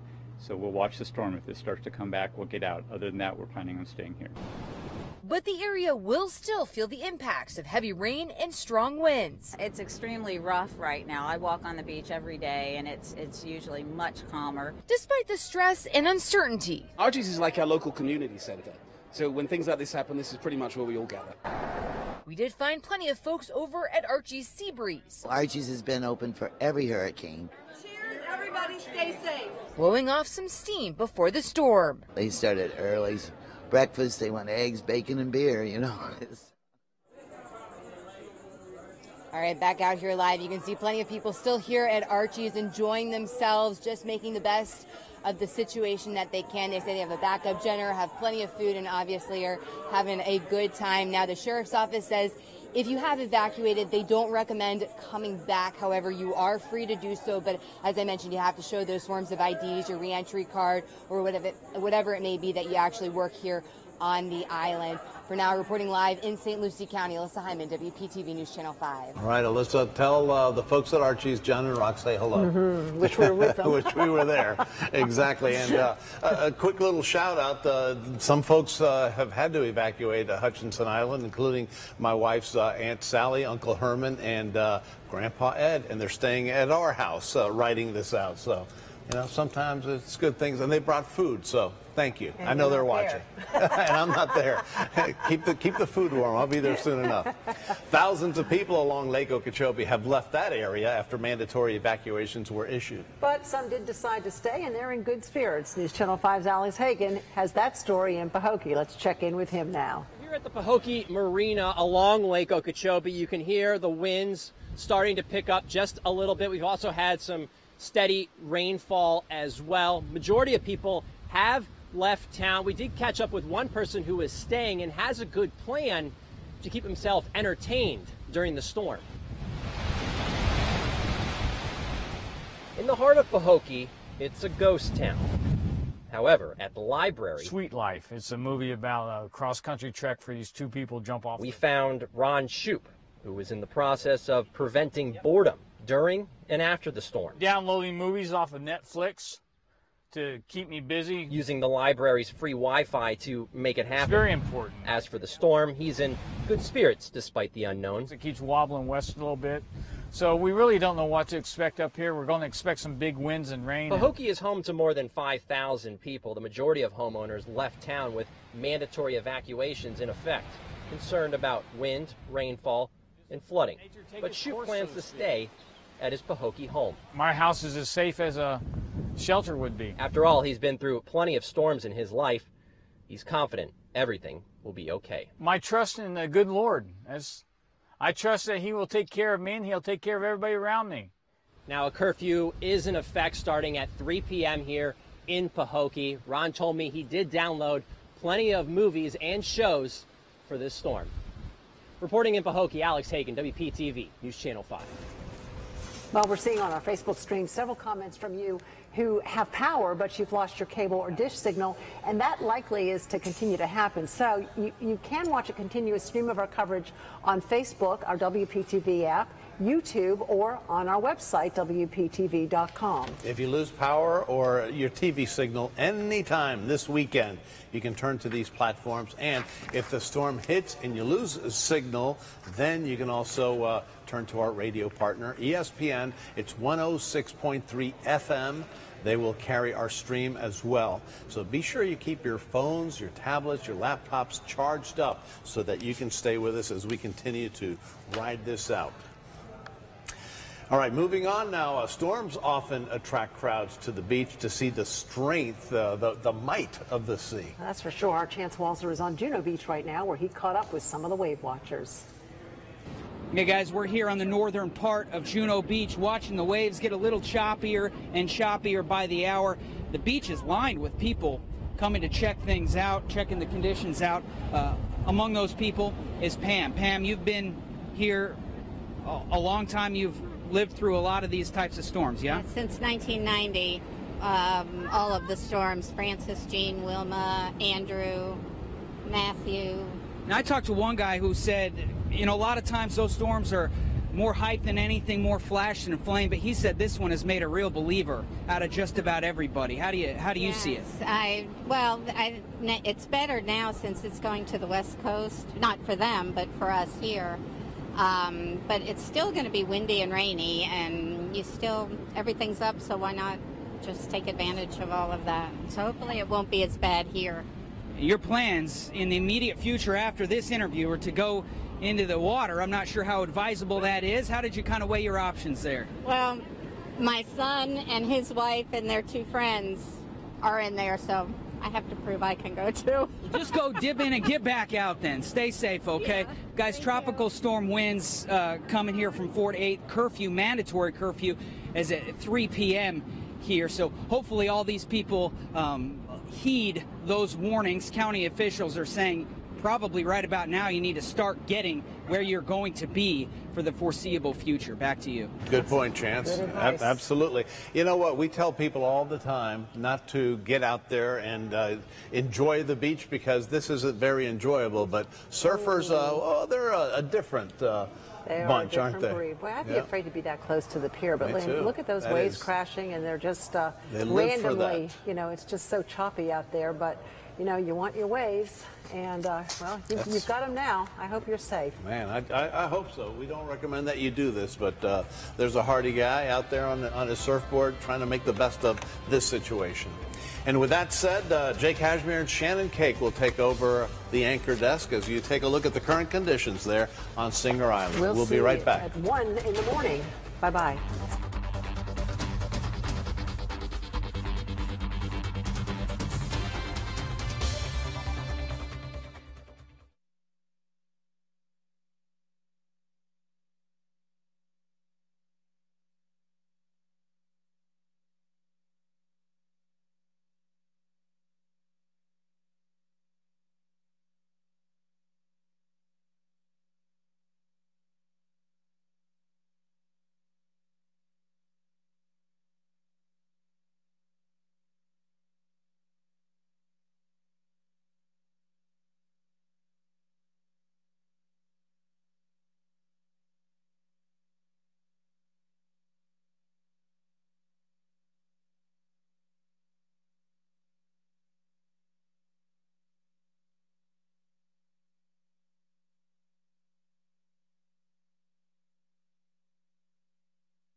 Good afternoon to you once again from the News Channel 5 studios, continuing our wall-to-wall coverage of Hurricane Irma as it quickly approaches the coast of Florida. A lot happening right now. The curfew for Palm Beach County just going into effect right now at the top of the hour. We'll explain a lot more on that. Of course, conditions outside will begin to deteriorate through the rest of the afternoon and overnight. We are here for you, including meteorologist Stephen Linueva. We want to get an update right now on Hurricane Irma and the status of the storm at this point. Steve.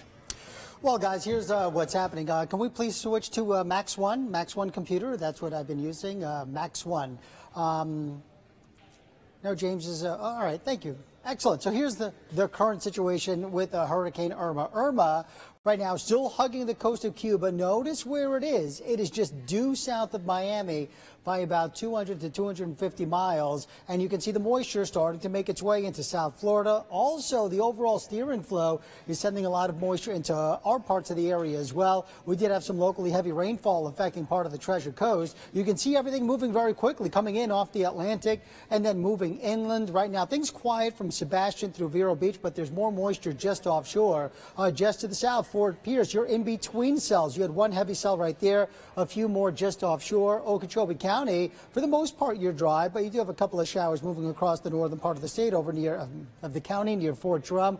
Also into Martin County right now, Heritage Ridge, J. Dickinson Park, things are pretty quiet, but Indiantown, we are seeing some locally heavy rainfall there. And right now into Palm Beach County, you can see a little bit of moisture starting to swing into like areas like Lantana and Fort Worth and that general area. But in the meantime, Canal Point through Belle Glade, that's where we're seeing the local heavy downpour right now, the locally heavy downpours that we're seeing. Otherwise, here's what's happening with Irma right now, winds of about 125 miles per hour. So it has weakened since last night. At its peak, it was at 185 miles per hour, then 155 miles per hour, and now that it's been interacting with Cuba, it has weakened even further down to about 125 miles per hour. But the problem is, once it comes off the coast of Cuba, right here in the Florida Strait, the water is very warm, and that's exactly what these hurricanes love. They love that warm water. So as it starts to make that northward turn up towards Key West, it will tap into some of that warmer water, and it will start to intensify once again. So it's a Category 3 at the moment, moving towards the west at 9 miles per hour. Max winds 125 miles per hour. But notice the track it took. You can see here's the history of the track. So it started hugging the coast of Cuba, and it's been doing that, pretty much just following the entire coastline. That's why it went from such an intense storm system down to a Category 3. But a Category 3 is still a major hurricane. So this from here will start to make its way northward as we head towards Sunday morning, 8 a.m., Category 4 hurricane, so it does intensify. Winds of 140 miles per hour. That will make its way right on top of Key West. So hopefully everyone in the Keys has evacuated. This is a very dangerous storm system, obviously with winds of 140 miles per hour and a storm surge of about 10 feet or higher. So this is just a real intense storm system that's heading towards the Keys. Then from there it makes its way up towards Fort Myers and Naples, shoots northward along the coast right up towards Tampa, and by early Monday morning, 8 a.m., winds of 115 miles per hour, and then finally it makes its way into the southeast where it just starts to die down, but still producing a lot of rain for them. Now, we still have hurricane warnings in effect. Even though the track is along the west coast, we will still see the potential for hurricane force winds. So we do have that hurricane warning in effect. Do not take those shutters down until the storm system moves away, because we will continue to see our winds increase. And in fact, as we head into the overnight hours tomorrow, we could see some really strong wind gusts. So we also have a tornado watch in effect for Palm Beach County. Very common with hurricanes. You get tornadoes that happen within some of those thunderstorms. So peak wind gusts today so far anywhere from 20 to 30 miles per hour. Not tropical storm force winds, but they're starting to build. So it is breezy out there. But as that storm system gets closer, we're going to notice the winds start to pick on up. So as we head into tomorrow, this is Sunday around 5 p.m. The storm system still approaching the coast right there. You can see winds, at least along the coast, up to 60 miles per hour, maybe 74 miles per hour in South County. So that's a hurricane force wind right there. That's why we have the hurricane warnings in effect back across the lake. Winds around 60 miles per hour. Then as we move forward in time, tomorrow night at midnight, the center of the storm is due west of us along the west coast of Florida. And where we are, across the lake, winds of 80 or 90 miles per hour, maybe even stronger than that. Coastal areas could have winds of around 70 miles per hour. So this is, even though we're still about 130 miles away from the center of the storm system, we will easily be dealing with winds of 40 to 70 miles per hour with wind gusts stronger than that. The storm is still 200 miles south of us, so it will only get worse as we head into Sunday and Sunday night. All right, so by the time we get to Monday around lunchtime, still some tropical storm force winds, and then by Tuesday, the whole thing is gone, and we're doing so much better. But rain will be a big event, too. Not only will this be a blustery windstorm, it will be a big rain producer, anywhere from 6 inches to 12 inches with some isolated spots up to about 15, and that means we could be dealing with some flooding. That's why we have a moderate to high chance of seeing some flooding right there. Tornadoes, we have a moderate chance because we have that tornado watch in effect. Storm surge, a moderate chance, anywhere from 1 to 3 feet for us, but for southwest Florida, boy, their storm surge will be massive. And wind It's a high to extreme event simply because this will be a long duration event starting tomorrow through tomorrow night and into Monday morning. We'll be dealing with tropical storm force to hurricane force winds. So as far as storm surge goes, since it's taking this track right here on the East Coast, we could see 1 to 3 feet. But you go into southwest Florida, and this will be the epicenter. They are going to see such awful coastal flooding, just absolutely terrible. Anywhere from 10 to 15 feet of a storm surge. Imagine that. I'm 5'8". We're talking 3 times my height of a storm surge. So that is just a massive amount of water that will be pushed ashore as that storm system makes its way in this direction. That's why the state is asking anyone who lives within this area to evacuate, because this will be the real deal. This will just be a massive amount of water coming ashore. So something that the folks in southwestern Florida definitely have to keep an eye on over the next 36 hours. And the folks there, Steve Villanueva, we've talked about it before, they haven't had, you know, the really focused prep time that we have had for the last 4 or 5 days when we were expecting the track to, you know, really roll out much differently. It's an important warning. It's an important lesson for all of us. Don't let your guard down, and certainly we have to be cautiously optimistic here. Steve, thank you very much. We'll be talking with you momentarily as Steve showed the forecast track and just the impending problem that's coming to the southwest coast of our area. We are mobilizing our crews here in advance of that area, which is right now on the shift, on the western shift. That's the area that will take the hardest hit. And our Stephanie Suskind made her way already to Fort Myers for us. She's joining us live with the preps, the quick preps, I would imagine, going on there right now. Stephanie? Yeah, guys, just as you mentioned, you know, this area really didn't have as much prep time as we did. So you can see out here in the marina area, we're in downtown Fort Myers. The wind is picking up, the palm trees really blowing up there. Some of the boats starting to rock, and a lot of boats still in the water here because people just weren't really expecting this. In fact, this area under a mandatory evacuation now as of this morning. So, you know, it's really a fluid situation, and a lot of them really starting to make their preps at the last minute. Take a look at the boats down here. You can see a lot of them are double tied here with their ropes. They're crisscrossing these ropes to try to keep their boats safely in place, but the boat's even starting to rock just a little bit already. Now, we spoke to one man earlier today who lives on his boat out here, and he says he's staying. And I decided to rough it out. You know, some high winds. I don't know, what else can we have? As long as I can duck the flying objects. You know, but I live on a boat here, so I want to protect my interests. And this is a look at that man's boat right now. The name of the boat is Cool Breeze. He does still have some of those tarps across his boat. He says he'll keep them that way as long as possible. And he tells us that a couple of his boating neighbors out here also plan to ride out the storm on their boats. He says he's been on his boat during a storm before, but nothing as severe as this. Jane, Shannon. Oh, that is disconcerting. Unbelievable. My question, Stephanie, if we can keep you on for just a second, since you've mobilized and since you've been put in place over there, what is the mood? Have you talked to a lot of people over there? Because we've been talking about the lack of time that they've had, and right now their window of opportunity is slowly closing.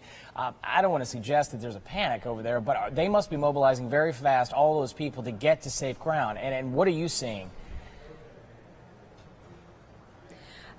Well, when you say have we talked to a lot of people, no, because there's not a lot of people around, which I guess is a good thing. People are heeding those warnings. They're heading in. There's not a lot of people out here. Again, there are a couple who plan to ride out the storm on their houseboats. I talked to one man who said he was going to leave, but his flight was canceled. We're hearing there's a couple of people that are from our area, from Vero Beach, that brought their boats over here to try to escape the storm. Now they're stuck here. We're going to try to find them in just a couple of minutes, actually.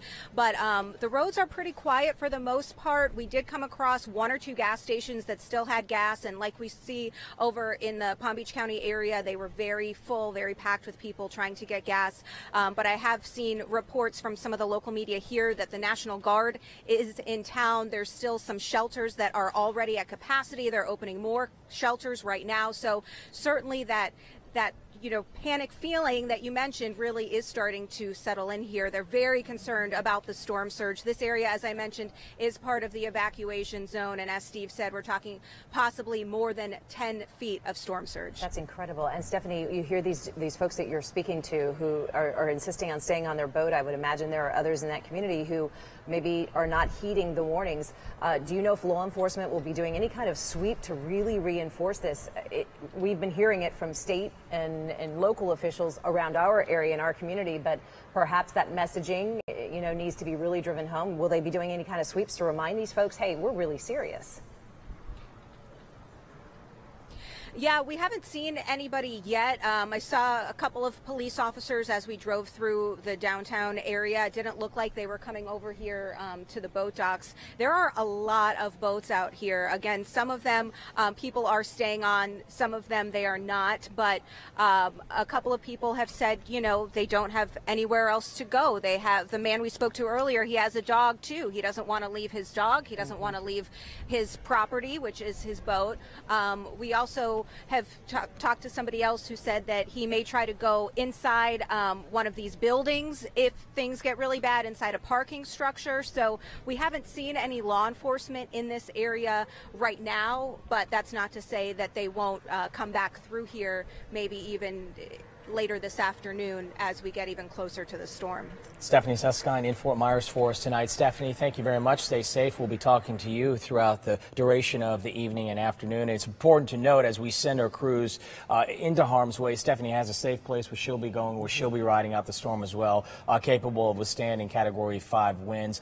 They're going to determine exactly how things and conditions deteriorate, how long they can stay on air with us. So that's a very important factor for all of our crews that are in the danger zone, so to speak, or in the path of this. And while the storm focus in terms of the state level and state officials are focusing on this quick evacuation of the southwest coast of Florida at the moment, certainly here on the eastern seaboard, we're not letting our guard down, because while Steve and Glenn have shown us that while the current track takes us out of the cone, we are certainly not out of the woods. We will be experiencing significant winds and significant possible flooding events. And so for that reason, curfews are remaining in effect, going into effect. And here in Palm Beach County, in fact, that curfew went into effect at 3 o'clock, just about 12 minutes ago. News Channel 5's Maris Badcock joins us live from the Emergency Operations Center with more on that curfew. Maris.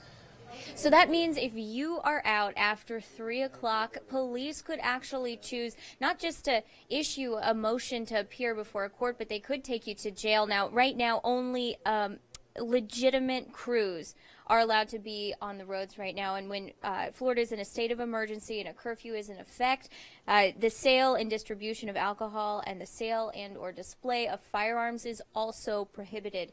Now, we've also got an update on shelters. We know with this list right here, Lakeshore Middle School, Pahokee Middle School, both of those are closed, as well as Independence Middle School, Westgate Elementary School, and there's also a number of shelters open right now. They could take a max capacity of 47,000 people here in Palm Beach County. About 17,000 people have checked into shelters, so there's still plenty of room. Now, if you need to get to a shelter, you should have done it before 3 o'clock, but now would be the time to go, because law enforcement could choose to pull you over and question you about why you're out on the road right now. So those are some things to keep in mind. Another reason the curfew goes into effect is to help prevent looting for businesses and homes. All of this in place to keep people safe. When emergency personnel are out on the roads, they need to be able to get in and get out and help people quickly. They do not need you in their way. So please stay put, stay inside, hunker down together, and enjoy all the family time and friend time you're about to get with all the people you're hunkering down with. So, Maris, let's just clarify, because I know in the last 24 hours you've really been speaking with quite a few officials there at EOC, the state attorney, and a number of leaders in our county. So this does not mean legitimate crews on the roadways. That doesn't mean, oh, I want to quickly check on my property or do one last-minute prep on my business. A 3 p.m. curfew means if you run out to do that errand, you could very likely be pulled over, and they're going to enforce this. Absolutely. We're talking legitimate crews, meaning health professionals, ambulances, police officers, people who are trained to respond in these emergency situations. If you're driving to your friend's house, I'm sorry to say, you probably missed your window of opportunity there, and it's best to hunker down while we are all dealing with Hurricane Irma just inching up closer and closer to the state of Florida. Maris Badcock at the EOC for us today, the Palm Beach County EOC. We appreciate that, Maris. Thank you very much. I know Maris will be getting hourly updates, all the information that's pouring into that. And I think it's very important. A lot of people, I don't want to say we can't let our guard down, but those that are thinking this is an opportunity where we can maybe go outside, you raised a great point there. You will get pulled over and you will be approached by law enforcement because the curfew is in effect now, and it's for everyone's safety for that matter. We want to switch gears right now as we look at the impact of where the storm is likely to go. There is certainly an area, in our viewing area, around Lake Okeechobee. All eyes will be on the dike around the lake. They're going to experience hurricane force winds, not tropical storm force winds. Right now on the projected path, hurricane force winds. The U.S. Army Corps of Engineers obviously monitoring the situation very, very closely right now. We've been doing a lot of coverage leading up to this. Well, frankly, for years we've been covering the dike and the concern about the dike at Lake O. So there's a lot of concern. There is a lot of questioning now that this track has shifted. And as you mentioned, I heard Steve Villanueva say the lake could experience 90 to 100 mile per hour winds. That is significant. Sam Smink live in our newsroom talking to the Army Corps just a short time ago. What do you have, Sam? Shannon and Jay, the Army Corps of Engineers says it's okay to maybe have concern about the lake. Of course, he can't naturally tell people not to worry, but he says don't give in a panic. They tell me right now the lake level is in a very good position. It's currently at 13.6 feet, which is exactly where they want it. They expect some rainfall with the newest storm track, but not enough to put them into a position of worry. The one concern they do have, sloshing. Here's how one engineer described it.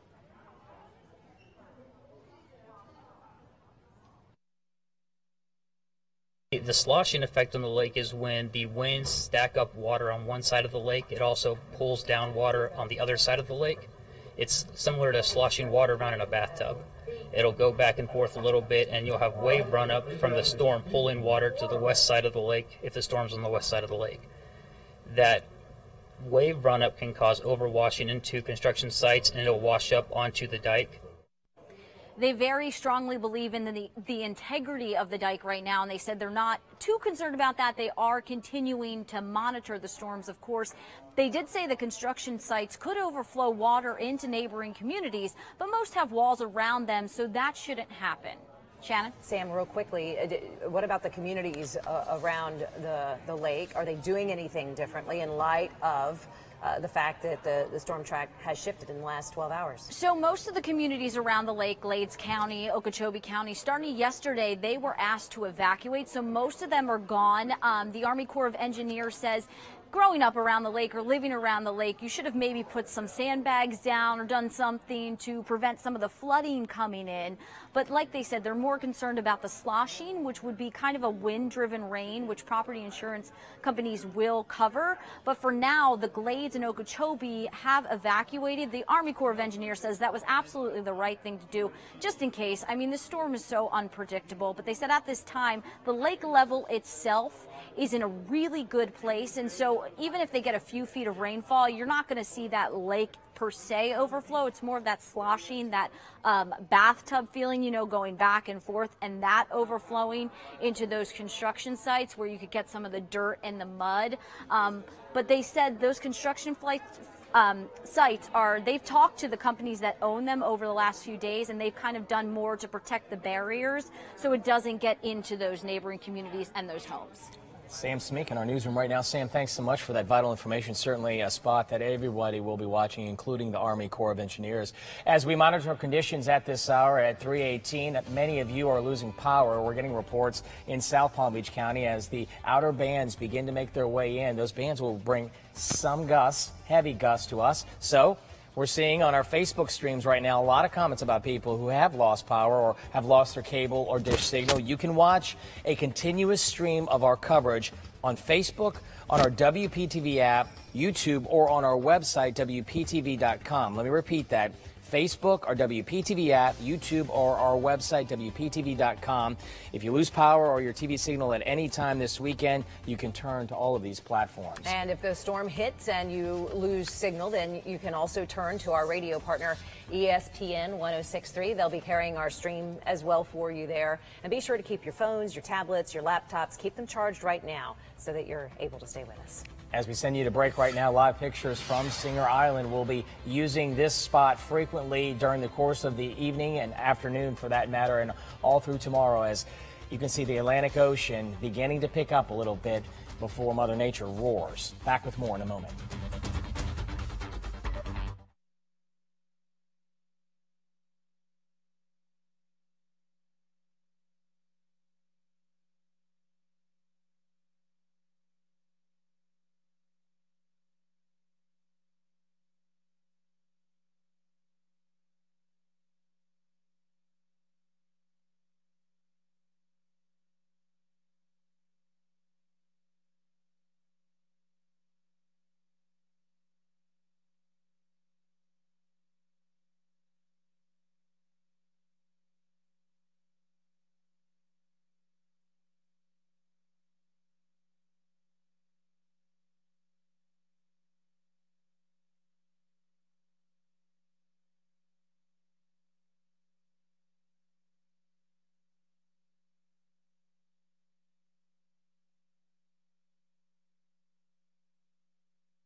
Welcome back to our continuing coverage of Hurricane Irma. So as we mentioned a short time ago, we've shifted a lot of our crews to the West Coast as the track has shifted.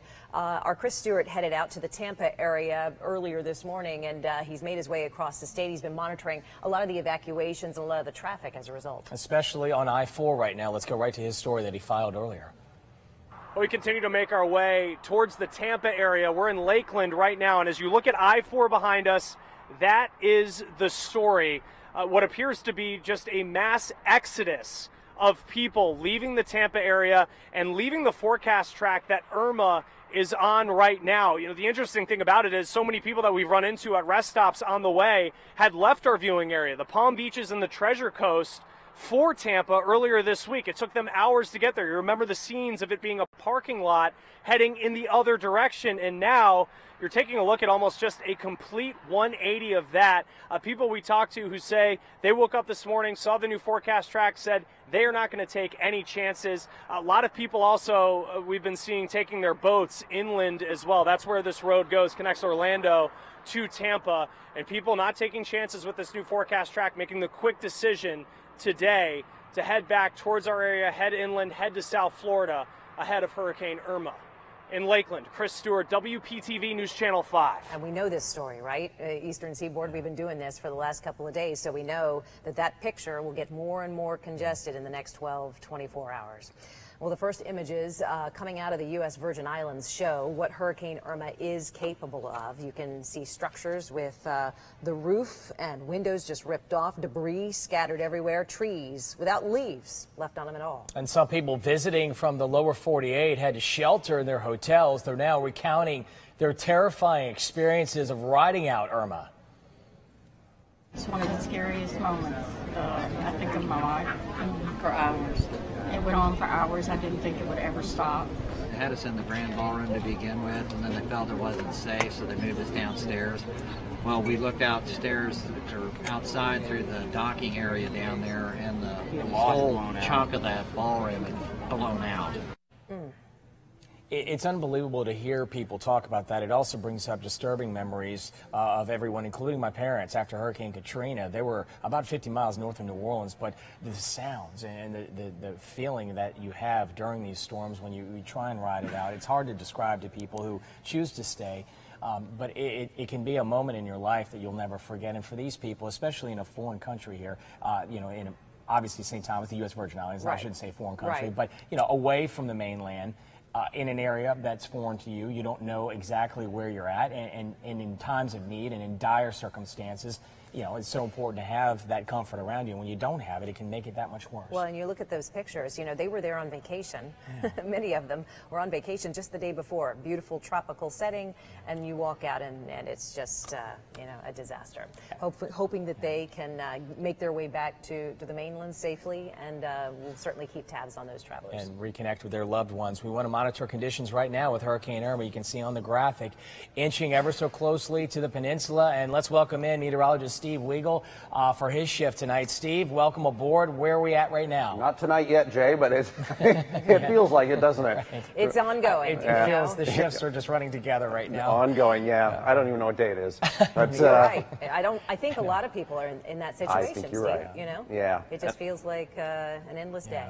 It does, and you know, as we go through this evening and tonight too, we're going to watch this one mile by mile, every minute of the way. It still looks really an incredible storm, and to think that it's been hugging the coastline of northern Cuba for about 12 hours and it hasn't really weakened much at all. And look at as it reemerges off the north coast. Look at how quickly all that dry air on the western side of this starts to fill in. Notice how the thickness here of the red area, those are the super cold cloud tops. This is what protects the entire hurricane, and the larger this red area surrounding the storm is, the less likely it is going to weaken. And the official forecast has this strengthening again as it heads toward Key West and then eventually Fort Myers and the Naples area.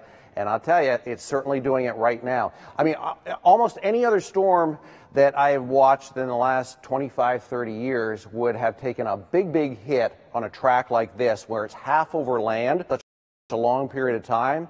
But this one is just kind of rebounding very quickly. So from the Upper Keys, it's just a little over 100 miles away, and we're already starting to feel some of those rain bands come in through the area. Here's another look at it. There's the eye, obviously, right there, and see how in the last 6 to 8 hours it's just hugged that northern coast right along the barrier islands of Cuba. Here's Key West up here, and you can see it's starting to make that turn. It's starting now to lift more northwest.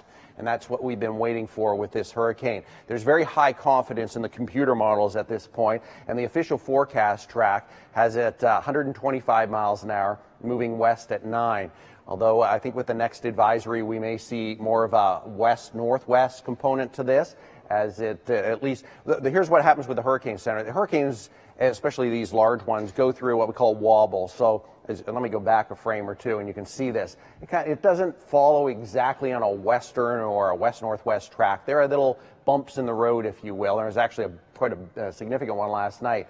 So they look at like 6 or 8 hour trends, and so they'll put the point there where it starts and the finish point, and that's the trend. That's what the direction is for the storm. So in this case, I'd say in the last few hours, it's starting a little bit more of a northerly component, but they're going to watch that trend.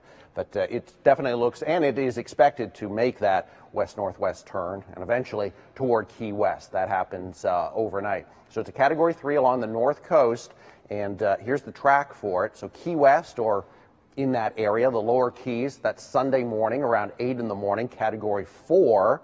So the official forecast has an intensifying hurricane, and then it moves up. It's just off Naples. Naples is right in this area here, and Fort Myers is just to the north, still a 4 at that point. Landfall possibly is a 4.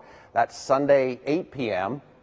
And finally, we're getting away from delaying the arrival of the tropical storm and hurricane force winds, because when I was here 3, 4 in the morning, whenever I ended last, This was about the same timeline, this position.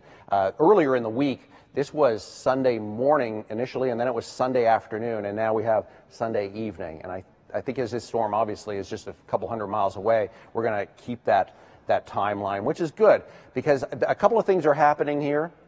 The storm is tracking west. Yesterday, early, the track was very close to the lake, and then we've just seen consecutive pushes toward the west. And it's not overall not a bad day out there. It's breezy. We do have some rain coming in off and on. And we still have the hurricane warning, though, and we still have a very large storm to the south. So I understand some people are taking down their shutters, or at least some of them. I recommend you don't do that because we now have a tornado watch for Palm Beach County South, and I would put money on the fact that we're going to see a tornado watch extended up through the Treasure Coast as the storm moves closer. So that in itself is going to mean some very gusty winds. And the fact that it's so large, the tropical storm force winds stretch out almost 200 miles from the center.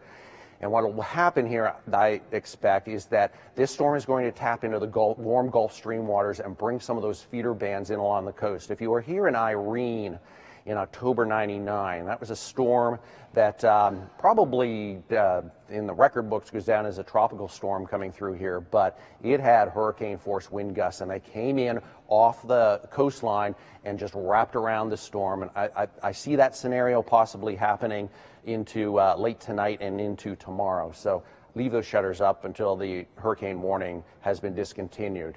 And I don't think it's going to happen at 5 o'clock. Actually, let me go back because I want to show you the error cone too. And that's another reason I think people are like breathing a sigh of relief. We're not, at this point, to see Category 4 or 3 or 2 winds here is very unlikely. It's possible, but very unlikely. The track would have to be right here. But see how close now the error cone is? The only part of our viewing area now would be the extreme northwestern part of Okeechobee County, but this little dot here could be in this area.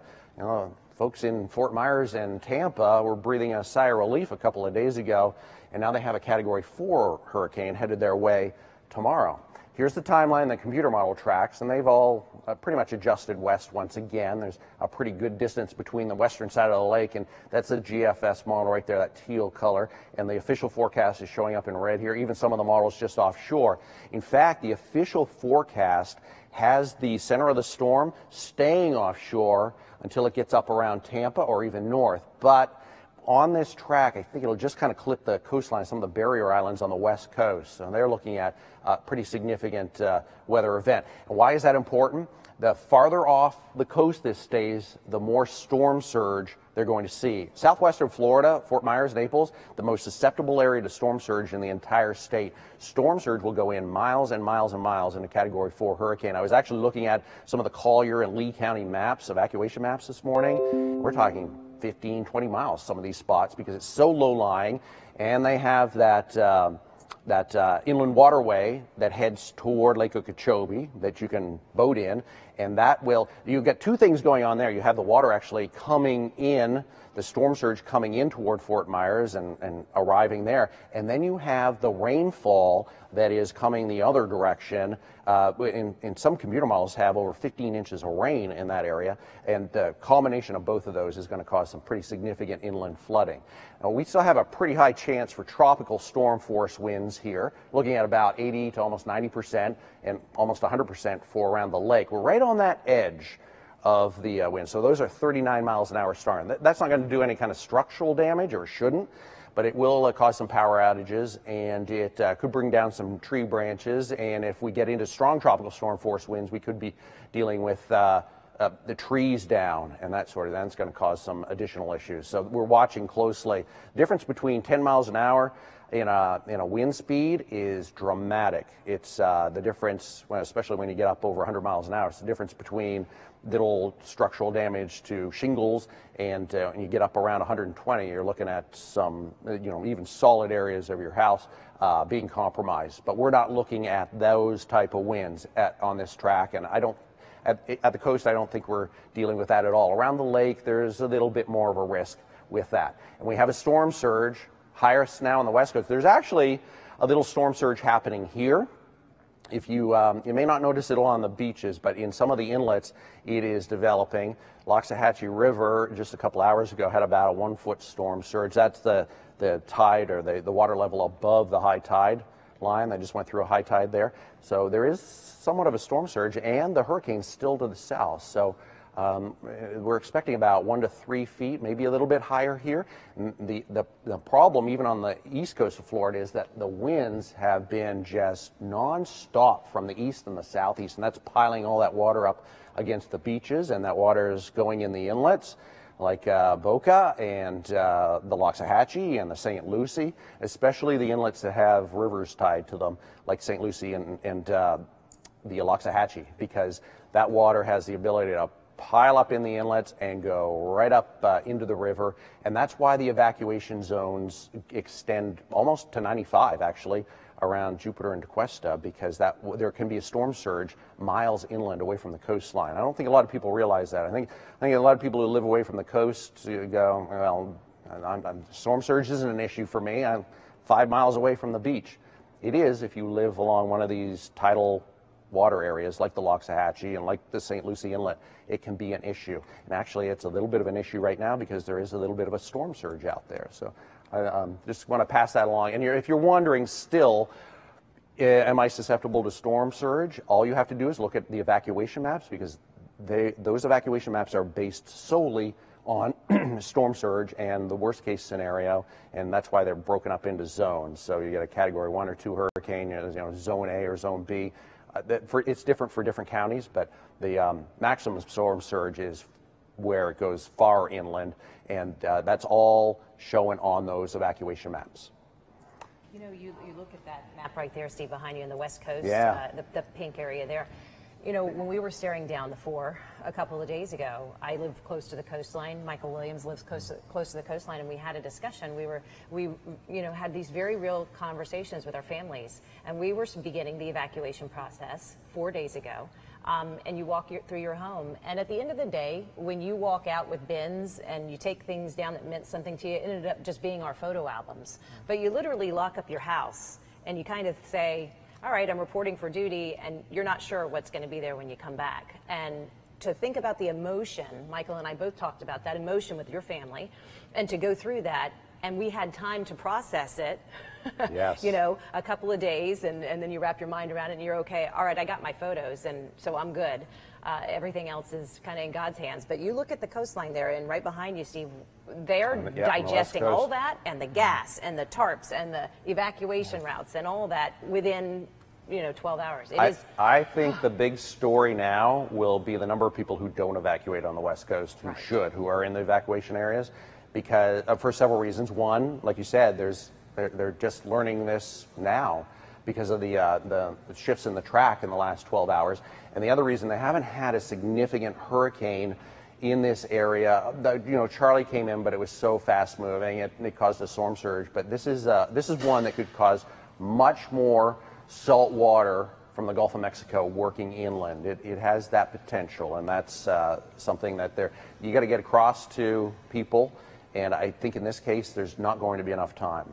We have our own issues with people ignoring the evacuation orders here. Mm-hmm. They're going to have a very difficult time over there. Right. As we continue forward, Steve, the processing of the information that's coming in from the National Hurricane Center, are you all getting hourly updates now? Yeah. As the storm gets closer, and the map that I just showed a couple of minutes ago had the 3 p.m. advisory. Right? The new tracks come in at 5 a.m., and 11 a.m., and we get the intermediate advisories that come out at 2 p.m. and then 8 p.m. And then as the storm is close, and especially if we can track it on radar, like when this one, Irma, went by Puerto Rico, we were getting hourly updates because they can see it on the radar, a radar out of Puerto Rico, the Doppler, and they can see exactly what's going on. Doppler radar will tell you not only where the center is, but it'll also tell you how strong the winds are because it's Doppler radar. And now it's showing up on the radar here, and we can track it.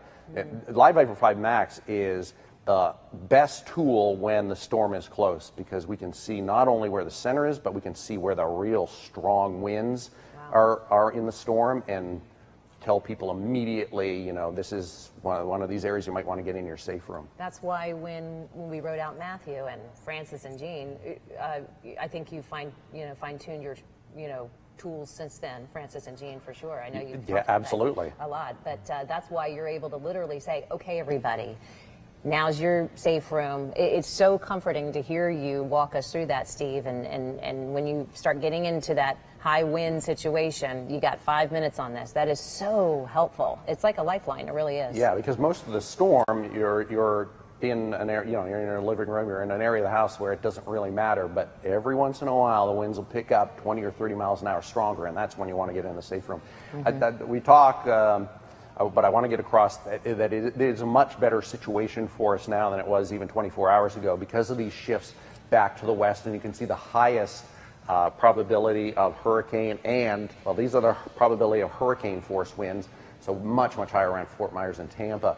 Here, though, we are going to see these feeder bands continue to work in. We're on pretty much the timeline we were talking about yesterday with increasing rains, and I know a lot of us have been through those feeder bands before, and they come in, and it's a blast of wind, and it is drenching rains for 20 or 30 minutes, and it continues to pick up. It still looks like we should get some pretty strong tropical storm force winds along the coastline, and maybe even higher around the lake. Belglade and Okeechobee looking at 20, almost 35% chance of some of those hurricane force winds, which are 74 miles an hour stronger.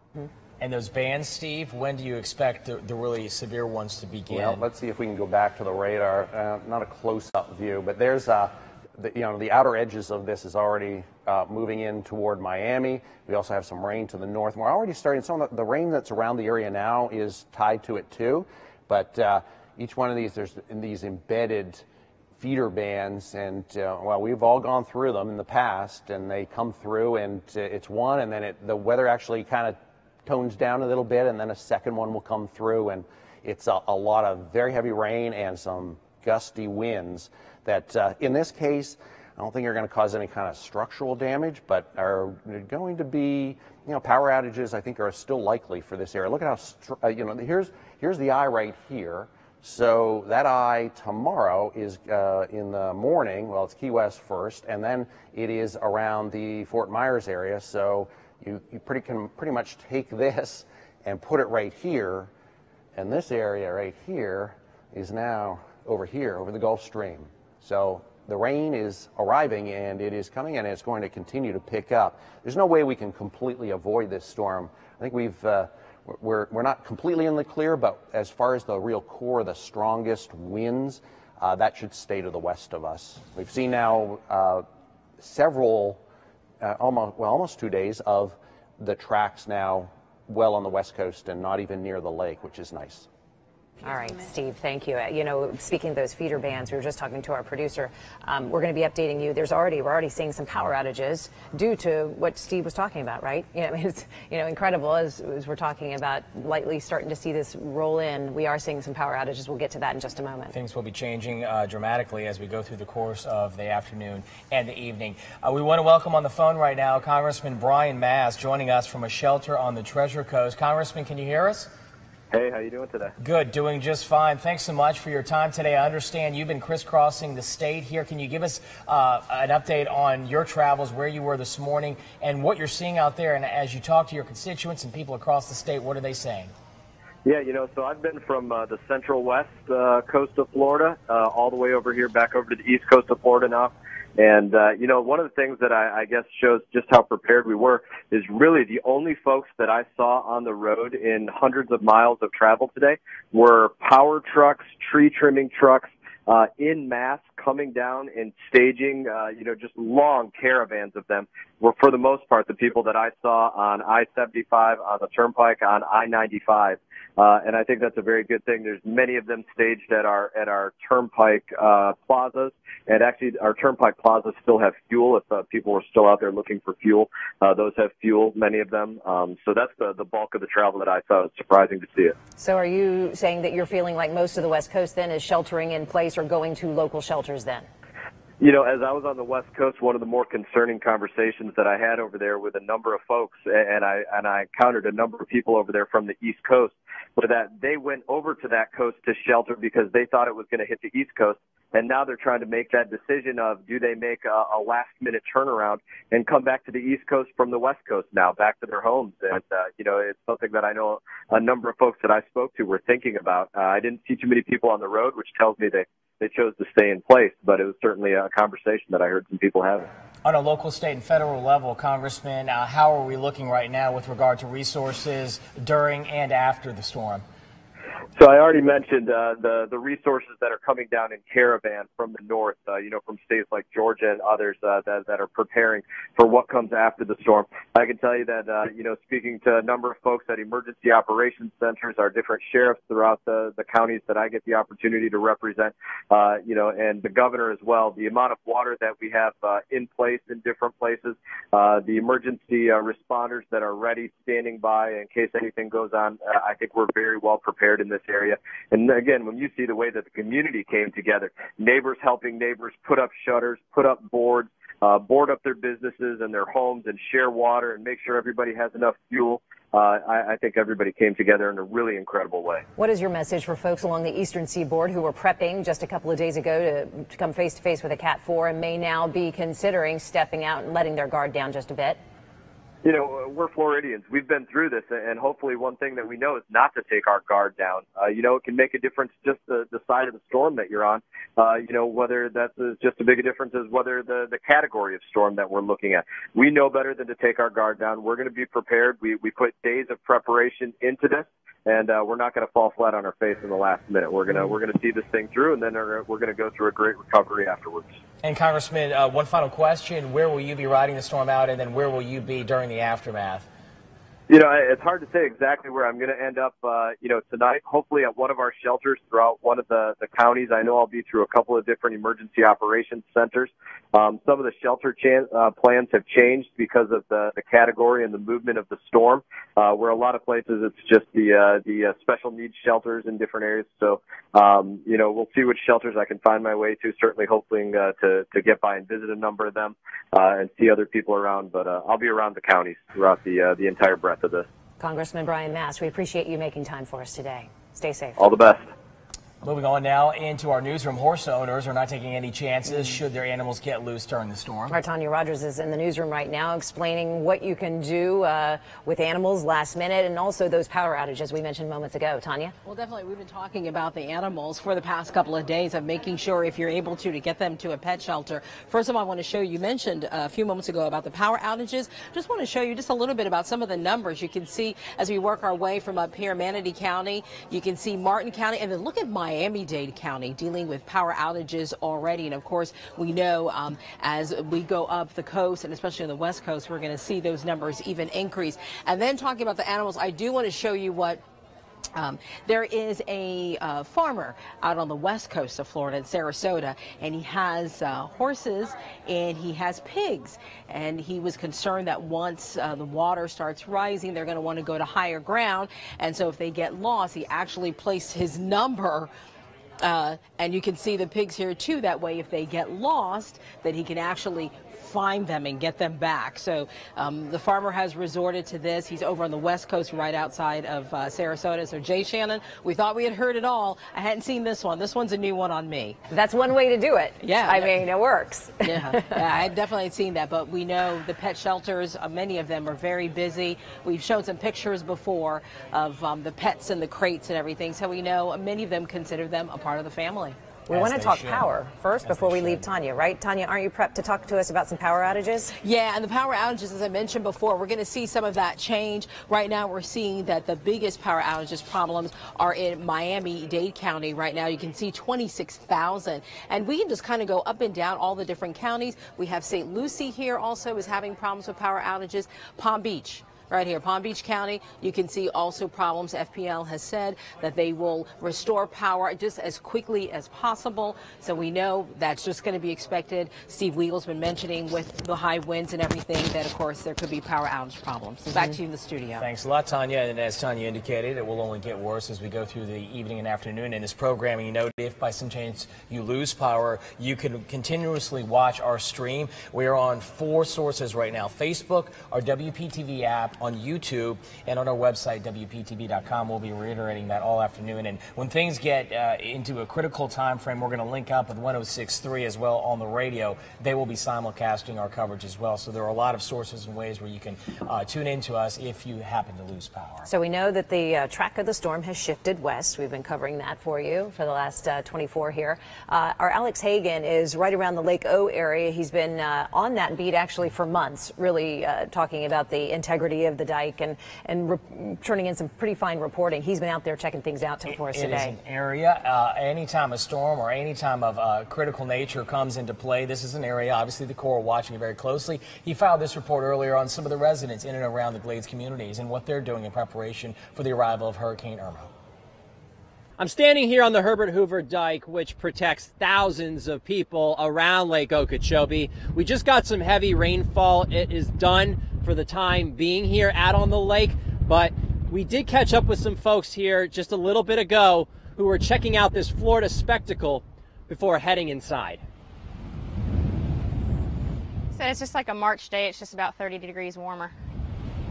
Got some waves, you know, thinking a little bit more and bring out surfboards. Last chance to enjoy the lake.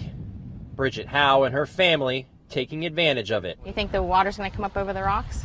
No. This afternoon celebrating little Henry's second birthday and first hurricane. It's a nice change of pace for the Howe family after a long week of preparations for Irma. Really concerned. We just had a barn done, so we were trying to take all the fans and batten everything down. Bridget lives in Indiantown and knows about the dangers of this lake. Forecasts do look better for this area, though Bridget still worries Irma may still pack a punch for communities along the lake. My parents live on the canal, so that's always a concern that will it break and will the water get high enough to reach their house? As she looks out at this Florida spectacle, though, she now feels a little more calm as Irma approaches. Everybody's prepared and ready. Now, the good news is lake levels were relatively low heading into this weekend, less than 14 feet. The Corps obviously monitoring that situation. In Port Mayaca, Alex Hagan, WPTV, News Channel 5. That is an area of grave concern, a critical concern when those storms come. I rode out Wilma on the dike of Lake Okeechobee there, exactly where Alex was, and it's an area that can really, really sustain a high force of winds. I remember if you remember during Wilma, the back end of that storm was worse than the front. I remember, right? Came across, it was a backdoor storm, came across, and it was violent. And around the Glades communities, they were sustaining hurricane force winds. It was of a magnitude that they had never seen before. So it's very, very critical that all our residents of the Glades areas, they were under mandatory evacuations. They understand the impact. Obviously, the impact has shifted, but nonetheless, we are still cautiously optimistic, but we have to understand that is a critical area. They could see hurricane force winds, as we indicated earlier, so we can't let our guard down on that. People have been out and about. At this point, we want to remind you, even though we're covering these stories, they're coming in from our reporters, but there is a curfew in effect right now for Palm Beach County residents, unless you are, what did Maris say, an emergency responder or, legitimate crews.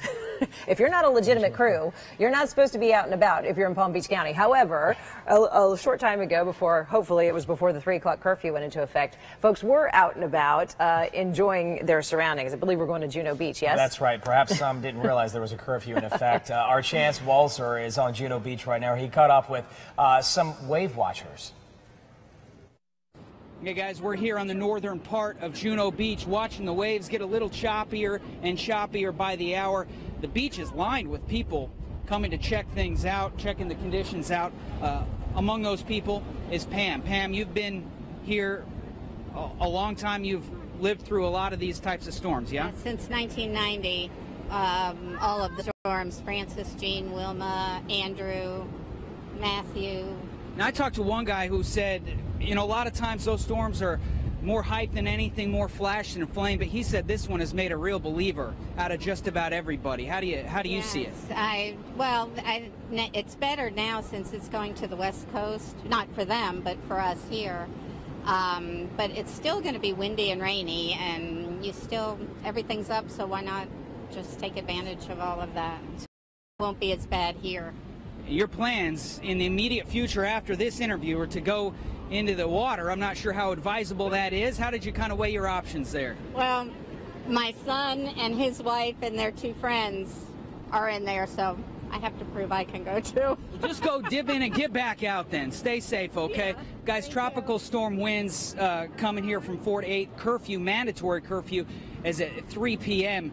here. So hopefully all these people heed those warnings. County officials are saying probably right about now you need to start getting where you're going to be for the foreseeable future. Back to you.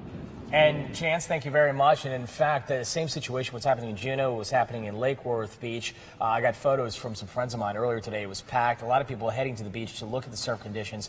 Now is not the time to do it. And in fact, in one municipality, police are going and telling people, you got to get out. Absolutely. Our Alana Quillen is in the southern portion of Palm Beach County, actually in Boynton Beach, I believe, where the surf is picking up there, but there are warnings from officials. Conditions here on Boynton Beach obviously going downhill. If you take a look, these waves are getting very, very large, and that is why police officers are canvassing the beaches and ordering people to clear the area and the barrier islands. To give you an idea, this morning the waves are probably 2 to 3 feet. You can see now, I think, looking out here, that some of them are probably in excess of 10 feet. Ocean Ridge police have a stern message for anyone still trying to check out the beaches. The last thing we want to do is endanger others having to go into a full rescue mode for someone who is unfortunately washed out in a wave. I know people want to go to the beach. It's just not a safe environment right now. Barrier islands across the area have been evacuated, but still, some are driving to the beach to see the enormous waves. It's pretty incredible. I'm pretty into weather, so I like coming down on the beach and seeing this. You know, we'll get out before it gets dangerous, but it's just, you know, Mother Nature is just a force, and you can feel what this is like. So you can imagine what they're going to get on the West Coast there. It's just such a sad thing. Even though Irma's track has shifted westward, people are still being precautious. It's the unpredictableness of Mother Nature, so, you know, we could still get hit. We could still get it. You don't know, but I'd rather be hunkered out other than on the road, so I'm glad that we stayed. I think it's serious still. Yeah. I think it is. Don't take it for granted, you know, but and be smart and be, you know, be proactive, and when it's time to get in, for sure, get in. Alana Quillen for us in Boynton Beach. Of course, the situation will get worse, and local municipalities will be out in effect because in Palm Beach County that curfew is in fact in effect. Again, it's a legitimate cruise is what they're saying. I want to just remind, because I hate for you to be out and get stopped, and you know, I would honestly, if I might be at home, I'm such a doer. I can't relax. I'm sitting at home. If you told me to sit in my house right now, I'd be painting the wall or, you know, trying to do something. That's legitimate work that you have to do. It is legitimate work. It is. I'd be a legitimate crew of my own home, but what they're saying is if you have a business and you're worried about it, oh, I just forgot this last thing, it's done. You gotta stay home. They need, you know, legitimate crews need to be out on the street, police, fire rescue, and clearing the roads to make sure people stay safe. Absolutely. As we head to break right now, video sent in from viewers. We're getting a lot of video, and we certainly thank you to all our eyes and out there. It is heavy surf at Palm Beach Inlet as we begin to feel the effects of Irma's outer bands. We're back in a moment.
Once again, good afternoon. We continue our Hurricane Irma coverage for you. Again, the track has shifted. We'll be dipping into Steve Weigel here in just a moment to give you the very latest. But even though in the next 24 we may be, depending on the current track, out of the cone, we're not out of the woods.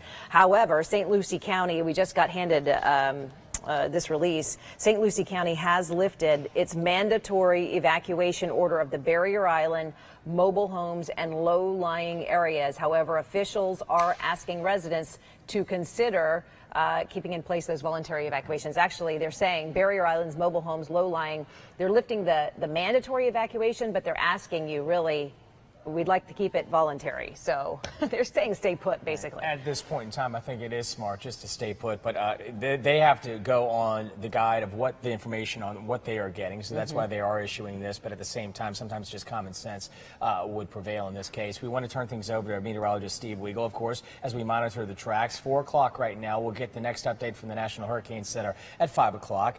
We all know the situation as it stands right now, but it bears of importance to say things could change with each track, although the shifting pattern is in place, and we feel, our meteorologists feel confident that things will keep the course. We are still going to feel the impacts. The outer bands will start feeling the impacts of those, and those outer bands, as Steve and the rest of our meteorologists have indicated, some of those outer bands can pack a little punch as they come in, and that's why you can't let your guard down. We are going to feel some pretty good effects from this storm. Steve is joining us. Can we take a 3-shot here, or do we have that shot set up? Nope, you're heading to the key. I'm going to go over here. So St. Lucie County, Steve, just moments ago saying mandatory evacuation order for Barrier Islands, mobile homes, low-lying areas. We're going to lift that, but let's keep it voluntary. What do you make of that? Yeah, I like that idea because now the threat of the strongest winds is on the West Coast, but we're still expecting some of those big feeder bands coming in and bringing us tropical storm force winds, but the threat of strong damaging winds at the coastline is dropping. I do think we'll see some power outages, especially tomorrow as the winds pick up a little bit more and those feeder bands come in. But the real core winds at this point are on the west coast of Florida and not so much here. And the storm isn't that far away, actually, at this point. It's right here at Category 3, and it is expected to strengthen even a little bit more with a landfall very near Key West, Lower Keys.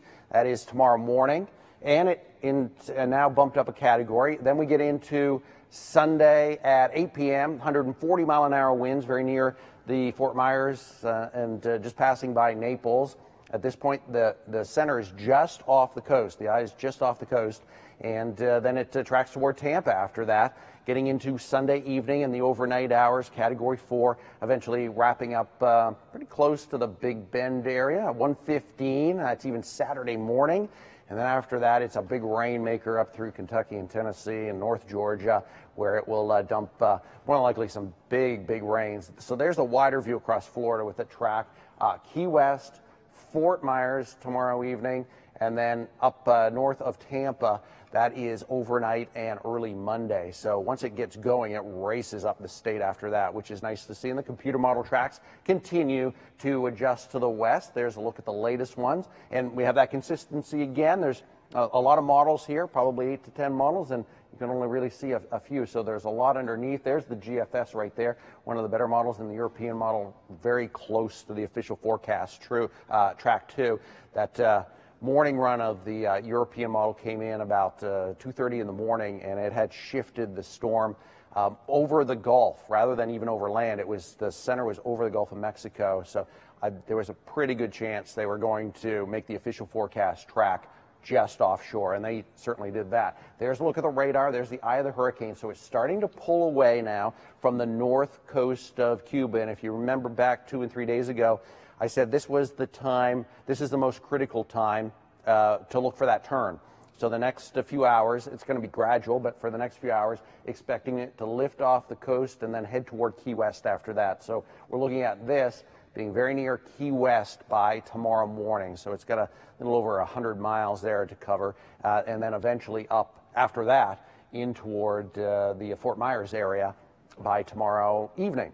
The chance for tropical storm force winds, so 39 miles an hour stronger, almost guaranteed around the lake, and we're about 80 to 90% at the coastline, and the hurricane force winds now down in the single digits along the coast. And that's why they've made that mandatory evacuation now voluntary along the the barrier islands there, because there's still it's very unlikely that we're going to see hurricane force winds, perhaps hurricane force wind gusts above 74, but as far as sustained winds, looking less likely. And this certainly isn't a situation where we're looking at a Francis or a Jean or a Wilma coming in along the coast. I think our chances for strong winds around the lake remain, persistent south to north winds, piling some of that lake water around too. And actually you can see some of that in the percentages, about 20 to 30% chance for the higher winds there. And the storm surge will be greatest on the west coast of Florida. Already observing a little bit of a storm surge, but it should stay around 1 to 3 feet here the next, well, actually a couple of days. Everything starts to improve by Monday morning through about the early afternoon, because this storm is just racing up into Georgia by early Monday. So it'll be a big improvement very quickly. Wow. And so, Steve, do you expect, I mean, based on what we heard out of St. Lucie County, that they would lift this mandatory evacuation of the barrier mobile homes? And basically they're saying we're not going to prevent you from going back to your property, but we'd really like you not to. Are you staying consistent with that too? Yeah, I agree. I'm not going to argue with the EOC decision. Of course not. I think that's that seems like a reasonable idea at this point. You think we'll start seeing this in other areas based on weather conditions, or? Yeah, I mean they're all in communication with each other because they want to keep everything fairly consistent. Sure. And we're all getting the same weather information, and obviously in the last day things have shifted to the west and starting to improve. Still going to get some big rains here, and actually we were just looking at the latest forecast for rainfall, and that's toned down a little bit, but it still looks like about 5 to 10 inches of rain, and most of it will fall tomorrow. But the core of the hurricane, that's where we have the 120, 130 mile an hour winds. That should stay west and very close to Fort Myers late tomorrow night, and then eventually up into Tampa after that. And they're looking at the greatest storm surge too, and that's one of the. That's like I said earlier, that's what they base the evacuation areas on. Right. Storm surge. And now that the center, storm surge is caused by, well, the strong winds help, obviously, but what we call fetch, too, which is the wind blowing over the ocean, the water, and piling it up along the coastline. So this is spinning counterclockwise, and all of this water from the Bahamas is pushing up against the beaches, and it can't go anywhere, so the water level gets higher. And it goes in the inlets and Loxahatchee and St. Lucie Inlet, and it gets even higher in those areas too, in those rivers. So as the storm gets more west, those winds don't extend out as far, and it's tough to get a significant storm surge on this coast. On the west coast, though, watch out.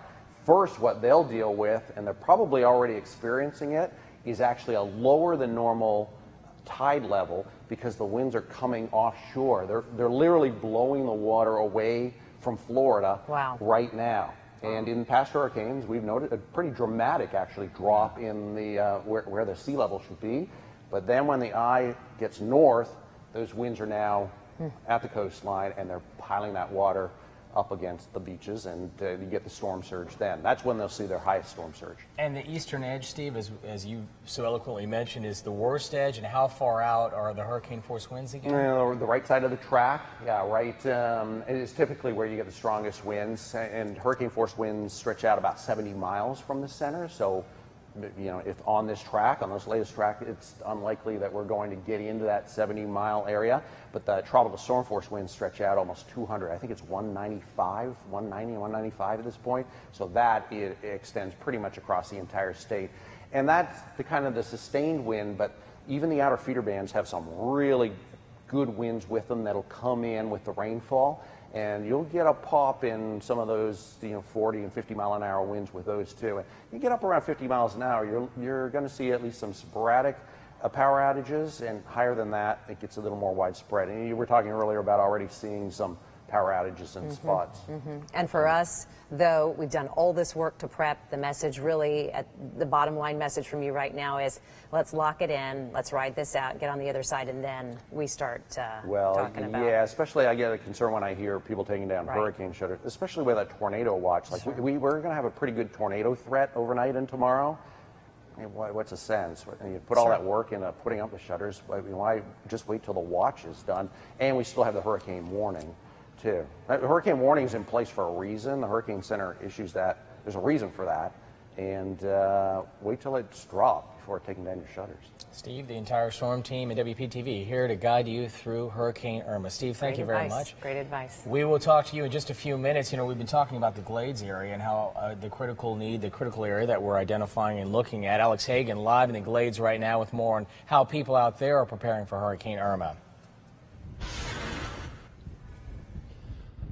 Well, Jay, we are standing out here on the Herbert Hoover Dike in Port Mayaca. I just filed a report not too long ago. We were talking about folks out here that were enjoying the lake out here, checking out the good, actually relatively good conditions out here. But since that time, conditions have definitely gotten a little worse. We've been getting, you can probably hear it in my microphone, some strong wind gusts. We also have been getting some sporadic heavy rainfall coming down here. So conditions starting to deteriorate here on the lake quite a bit. Now, I heard you guys talking. We're talking about the issue out here with the lake, the concerns about this dike and whether or not it could potentially be breached. I did just get off the phone with the U.S. Army Corps of Engineers, a spokesperson. Now, he told me that they were releasing water earlier this week. I've been reporting that because they had some concerns about those lake levels. Those lake levels just under 14 feet right now, so at a good position, and they were releasing water as a precaution. They stopped releasing that water last night at 10 p.m. I'm also told that they inspected the dike this week to make sure everything was okay heading into this weekend, and once Irma comes through, or potentially comes through, obviously forecast looking a little bit better, but as I said, we've gotten some heavy rainfall coming through here on the lake, some concern there, and that Corps spokesperson also told me they have folks hunkered down around the lake to inspect this dike to make sure that it holds up, and then they will inspect it once the storm comes through to make sure that lake levels are all right as well. This is a big concern for a lot of folks around the lake. Here at Port Mayaca, talk about Canal Point, Pahokee, Belglade, also South Bay, Clewiston, Okeechobee here to my north. A lot of folks concerned about that dike, that levee potentially being breached with some heavy rainfall, and obviously take those catastrophic winds into account. That's why they issued those mandatory evacuations around the lake. But again, the Corps seems rather optimistic about this dike, pretty confident that it's going to hold up and be okay through this storm. But again, they are monitoring the situation. We are lucky that we had relatively low lake levels, unlike we had last year where we had those discharges. We all know what happened then. So things looking all right, but then again, conditions starting to deteriorate out here, and we'll continue to monitor the situation here. We're going to actually head north after this live shot, head up to Okeechobee, see how things are going on up there. But everything, people cautiously optimistic out here on the lake that things should be all right. We're going to send it back to you in the studio. Good news. Good to hear Alex Hagan manning his position on the dike as he makes his way around those communities out there. Vital communities, certainly an area that we need to pay attention to.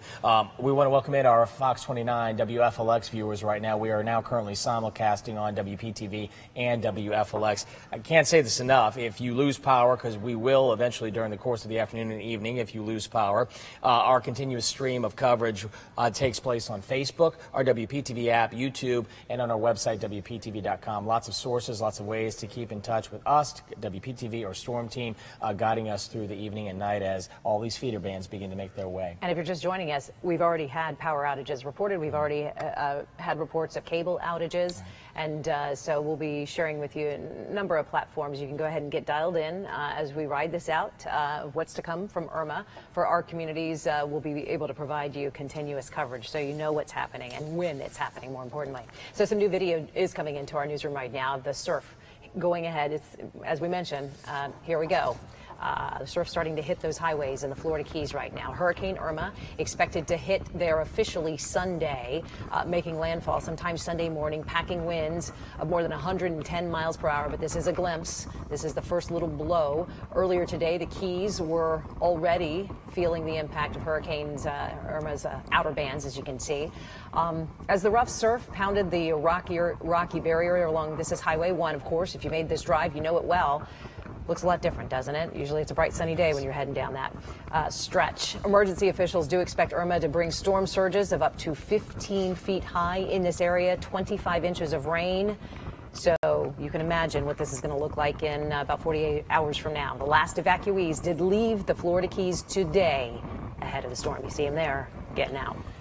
The southern parts of Florida bracing for impact as the outer bands of Irma make their way to shore. Miami Beach already experiencing rough surf and high winds that continue to threaten and strengthen. Irma's path has slightly shifted, as we all know, to the west. The hardest hit areas on the west coast now instead of Miami, catching many residents and officials off guard on the west coast. Nonetheless, remaining diligent and on Miami Beach, in and around Miami-Dade County. Trees and power lines down in certain areas as a storm surge could reach up to 15 feet. Florida Governor Rick Scott has ordered more than 6.3 million people to evacuate the state. Hurricane Irma bears down on South Florida here. Beach evacuations are underway in Jacksonville. People there boarding up and getting out. There are mandatory evacuation orders in place for parts of that city as well. This is a storm. It just reiterates, you know, just because this track has gone west, this is a massive storm. And it seems like everybody in Florida is going to get a little touch of this. Irma's track takes the center right along the west coast, as you know, but here along the eastern seaboard, we're not out of danger, and you can see folks in Jacksonville there taking the threat quite seriously. Hurricane hunters have captured the latest view of the eye of Hurricane Irma from the air. We've been showing you these throughout the course of our coverage here. Air Force Reserve Lieutenant Jim Hitterman compared flying into the storm like driving through a car wash, except with extreme intensity that shakes the entire plane. We continue to get these really visual images from the hurricane hunters who are up and about covering Hurricane Irma. And of course, that data is so critical for our meteorologists here to process and get back to you. And remarkable. I remember James Whelan shared with us yesterday, these hurricane hunters are constantly flying. There's always a crew in the air. There's one going in, there's one usually coming out. And right now we've got 3 hurricanes out there. So these guys and gals are really busy, really busy. So about the western track now, and that means that folks on the west coast, they are really, it's high gear. You know, they're popping in high gear to either get to evacuation, get out, or get to shelters. We want to show you some video of a couple of folks, actually a lot of folks, headed to shelters there on the west coast. This video shows hundreds of people, in fact, lined up outside this shelter, Southwest Florida, where Irma is expected to make landfall sometime tomorrow. A lot of people. You can see their belongings, their bedding. This is a pretty familiar sight. Their water, and reporters outside reporting it all. Of course, you're taking your animals to shelters that can accommodate animals. They say that they've been in line for hours to get inside this arena, which can seat more than 7,000 people. Southwest Florida is expecting, as you know now, damaging winds exceeding 100 miles per hour and a coastal surge of at least 12 feet high. And they're telling us we have a chance of having 6 to 12 feet of storm surge, which I've been here since 1986. We've never seen that. So I have a 21-year-old, a 16-year-old, and a husband with MS. So it was like, this morning it was like, okay, no more trying to save the house and save your property. It's time to go. Right? You think about that emotionally, to digest this all in the course of the last 24 hours. These folks, you know, on the West Coast, they were thinking 24 hours ago, 48 hours ago that this was coming our way. And boy, has it been a 180. Hurricane experts say Irma has the potential to be the worst hurricane in history to hit Southwest Florida. Still good news and good images coming from here, seeing those people lined up, heading for safety, heeding the warnings that are obviously coming, and the emotional toll that they are taking, the physical toll for all those families who are heading inland to safer ground. One of the first places people will turn to for help will be FEMA. The Federal Disaster Agency is already reeling after Hurricane Harvey that touched down in Houston a few weeks ago. The agency's administrator talked about how FEMA will respond when it comes to the latest threat. Neighbors helping neighbors, neighbors volunteering in shelters, neighbors, helping other neighbors to clean out their houses and get debris, to the curbside and different things. There's a number of roles that citizens can play, and the whole community is needed in a disaster response like this. It cannot, disaster response and recovery can't be pinpointed on my agency or Governor Scott or on the local communities. We are all in this together, and that's what I've learned from all my experience when disaster strikes. No matter who you are or what you believe, we're all in it together, and we have to come together to overcome these disasters. FEMA has a lot on their plate right now. I imagine kidding. a lot of people from that agency are in Houston, and of course they will be mobilizing as we figure out where and exactly where the strongest points of impact will be for Hurricane Irma next week. Live pictures right now of Hollywood Beach, just to our south. Again, some of these feeder bands coming in. We'll see them produce high winds, some heavy gusts right here. Nonetheless, this is going to be the same story as we go through the course of this afternoon and this evening. We've been seeing some video posted on social media. Folks had been out and about earlier today, and boy, those gusts, at times they were quite strong. So again, you know, while we're out of the, you know, cone of error at some point on its current track, we certainly and we could see a similar condition not too far off. Now, Governor Rick Scott has been in constant contact, talking of federal resources, with the White House. Ashley Hinson in our newsroom right now with one way the president is trying to help us here in Florida. Ashley. Well, guys, President Trump just tweeted this out here. It's actually a link to find shelters, find road closures, even evacuation routes. But here's the other link. It's a Twitter list. You just click right here. Really a great tool with government officials and first responders, everything you need to know. So if the power does go out and you only have your phone, then this list will help you follow Irma's path, track everything you need to know. Also, if the power goes out, a really great tool to use, of course, our WPTV mobile app. And I want to kind of take you through this to show you exactly how it works. Of course, we are live streaming, so if the power goes out, you can watch us right here. It literally turns into basically a TV. So you click on the app, and immediately what you'll see is this satellite image of Hurricane Irma. That is where you can watch us live. You just click it right here, and it will open. It takes a little bit, but it will open. You can press the play button, and this is exactly what is on TV right now. You can see me right there, but it's a really, really great tool, again, if the power does go out. I want to show you something else here on the app, if I can pull it up. Right below the live streaming, really great resources for you. This one especially, it says Hurricane Irma closure and alerts. You just click that, and right down here there are multiple different links that will take you to the different closures for Hurricane Irma. So instead of kind of trying to navigate your way around, this is one great tool all right here for you. So again, if the power goes out, we're going to still be here for you right from your phone, guys.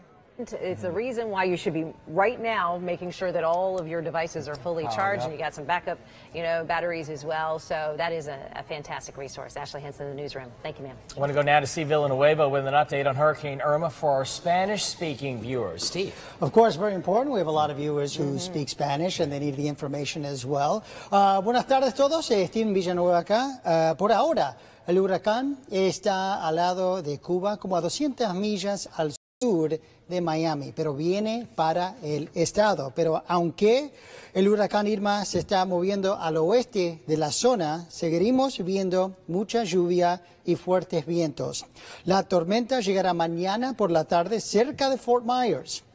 Nuestros vientos aumentarán, así como la lluvia también. Veremos ráfagas a 70 millas por hora con hasta 12 pulgadas de lluvia.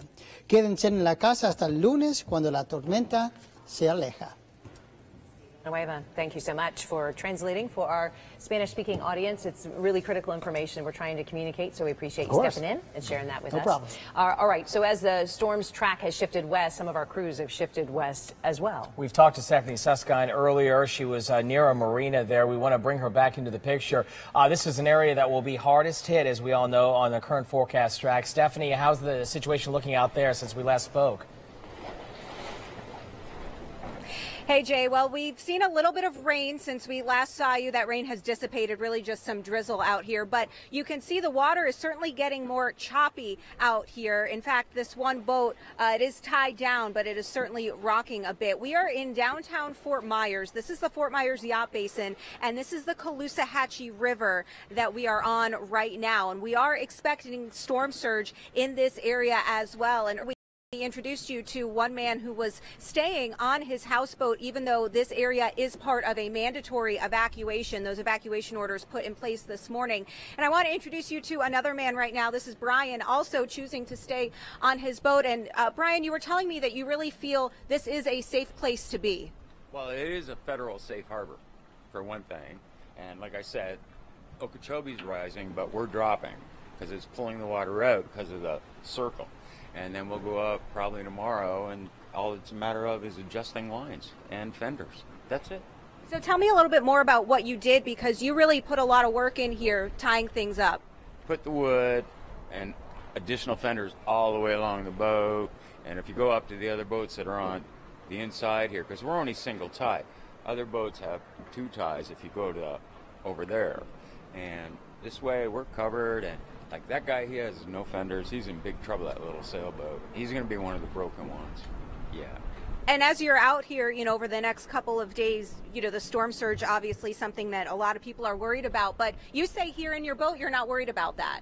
Well, like I said, I mean, it's logic. I'm on a boat, so I float.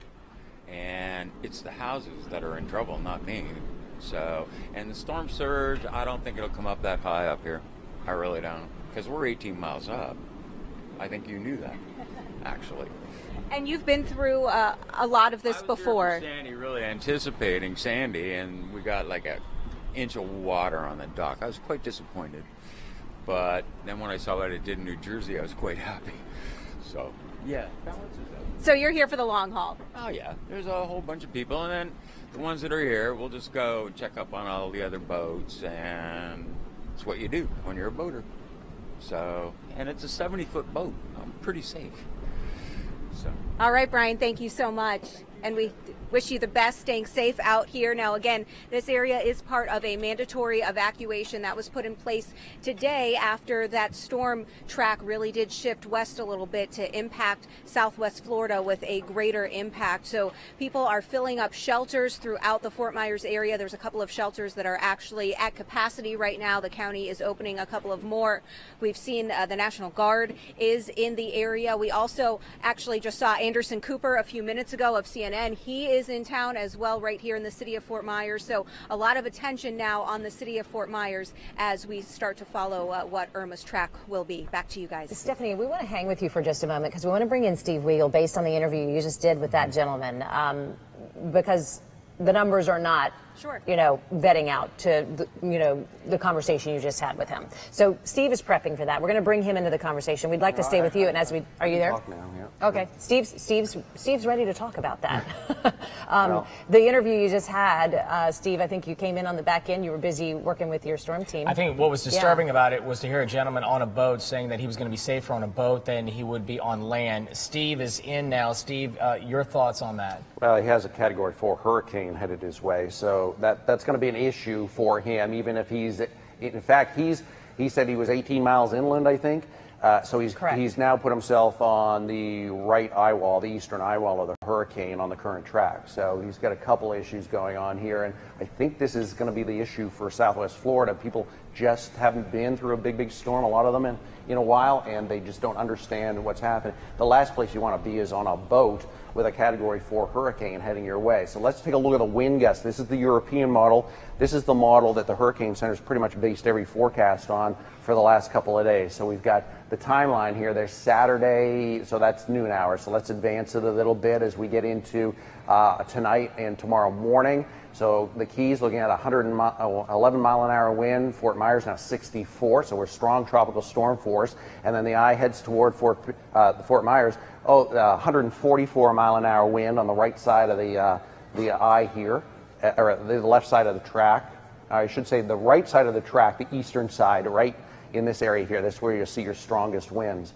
So I don't think I'd want to be on a sailboat with that type of wind or anything close to it, because you're going to put yourself in some serious danger. And then it works up very quickly after that toward Tampa and then up the coastline. These core winds, and this is part of the problem with this hurricane and it being nice and sunny or partly sunny around the storm. People think that's going to continue, but it will dramatically change in the next 24 hours. We'll take another look, and I want to also point out our viewing area too, but the core winds, as we go through time there's 6 a.m. tomorrow morning. The eye is about to make landfall around Key West or very close to it, 111 mile. These are wind gusts. The wind gusts are really typically the winds that do the damage. It's not the sustained wind. It's that pounding gust that comes in every few minutes and it tears away at structures. And then here we are at Sunday. That's 10 p.m. So tomorrow evening, We're looking at 144 mile an hour wind gusts there. And just look at our wind gusts along the coastline here. These are strong tropical storm force winds and borderline hurricane force wind gusts as the bands come in. So I know it's pretty nice out there other than a few spots getting some rainfall. This is tomorrow evening. And everything's been delayed. I'm a little concerned people think that this is the weather right through the weekend. It is not. Not even close. Okay. I'm so glad you have this up, Steve, because this graphic really shows, and the one you had just before, the wind speeds that not only we are going to encounter, but what Southwest Florida will encounter, that 144 mile an hour wind gust going through Fort Myers, and the gentleman wanting to stay on the boat. We've seen the devastating destruction down in the U.S. Virgin Islands, the marinas down there where the boats are just crumpled together. That's the same. Yeah, they're not going. Yeah, it's the same. It's the same type of weather headed his way, and he thinks that because he's 18 miles inland, he's safer. Yeah. He's not. In fact, he's probably on this track. He's put himself in more danger because now he's placed himself right in this area here, which is the last place you want to be. This eastern eye wall of this storm is where, right in the northeast and the east, is where most of the hurricane hunters are reporting the strongest winds, and those hurricane force winds stretch out 70 miles. So, Steve, can we go back to, I think you said it was 70 mile per hour winds moving through our area at one point. Can we go back to that graphic? Let's advance it. So we start out here, and we get into the timeline's at the top there. So there's our timeline. That's Sunday, 6 a.m. There's the eye just under the banner there, and there's Key West, 111 miles an hour. And the storm track will be close or right at Key West. There'll be a landfall in the lower Keys, and then it heads up toward Fort Myers, and the official forecast is in this area just offshore Fort Myers. This is why I was saying that ahead of the storm they'll actually get, I don't want to call it a negative storm surge, but the tide will actually be lower because you have 100 mile an hour winds, well, actually even 118 in Sarasota, pushing all that water away from the beach. So the water level will drop. It'll drop by feet in this area, and it'll start to climb in this area here, especially once this eye gets to the north, which will be later tomorrow evening. That's when they'll start. That's the timeline for their highest storm surge on the west coast. And here, this is kind of the peak time for us too, because we're looking at those 60 to 70 mile an hour wind gusts. These are gusts. Usually the sustained wind will be around 60, and you can add another 10 to 15% to that for the wind gusts in a hurricane. We'll see power outages, Steve, with those sustained wind gusts. Yeah, and I noticed something. I don't want to forget the lake, obviously, and look at the lake winds here. These wind gusts around the lake. We're over 90 miles an hour on the current track, and I really don't think this track is going to push much farther west from its current position. If it does, we get into even a more favorable situation, but at this point it looks like the track's pretty well defined along the west coast of Florida. And those are some serious winds there. This is widespread power outages here, and then along the coastline, sporadic to widespread. This is another day out, though. This is not tonight, tomorrow night. That's when we peak, and actually James is putting together some graphics to show you kind of the timelines for each city as we go through the next few. Probably worthwhile just to show you the track once again. 5 o'clock will be coming in very soon, so it's very close to Key West as Category 4, and then tomorrow evening at 8 p.m., Category 4, and 4 weakening to a 3 as it goes across Tampa. And then we have a 3 there. That's Monday morning, well north of Tampa. And then it's a rainmaker after that with some gusty winds heading up. I've got a couple other graphics that I want to show you. Well, there's the latest radar. So we're already starting to feel some of the bands work in. Way to go. And heavy rain now on the Treasure Coast from Stewart all the way up into Port St. Lucie, Fort Pierce. And whenever the rains train like this, one after another, you can get a quick several inches of rain in a short period of time. So we could see some localized flooding in this area if that trend continues. Here's a quick look at the timeline. So the yellow polygon here, the arrival time for sustained tropical storm force winds. So this is midnight. Starting to work in around Boca in South County, and then we get into around sunrise for Jupiter and Tequesta and the Gardens, and then it spreads north. This is all tropical storm force winds. That's 10:30 tomorrow morning, and then we start to get into 50 and 60 mile an hour winds tomorrow late afternoon for Palm Beach County. There's our serious damaging winds right here over Fort Myers. This is when we'll see the peak in Palm Beach County, so this is about mid-evening tomorrow. That's when the closest approach of the hurricane force winds. That's that line right there. That's 74 miles an hour. These are the latest computer models. So the western side of the lake in that. And this is the reason the error cone that I just showed you cuts across that side of the lake, because that's the outer limit of the hurricane force winds on the current track. It could adjust. It probably will adjust a little, but that's the current thinking right now. And so our entire viewing area is at about 60 miles an hour stronger for the winds tomorrow evening and overnight. And then it pulls away quickly. There's about sunrise Monday. It's still very gusty winds, but big improvement in behind this storm. We get rid of the rain pretty quickly, and we also get rid of some of the stronger winds. The tornado threat, Steve, that's before, during, after? Yeah, that tornado threat is, well, the tornado threat's right now because we have a tornado watch for Palm Beach County. And I hate second guessing the Hurricane Center or the Storm Prediction Center. They're the ones who issue those bulletins, but I'd be very surprised if we don't see a tornado watch for the Treasure Coast coming up soon, maybe later this evening.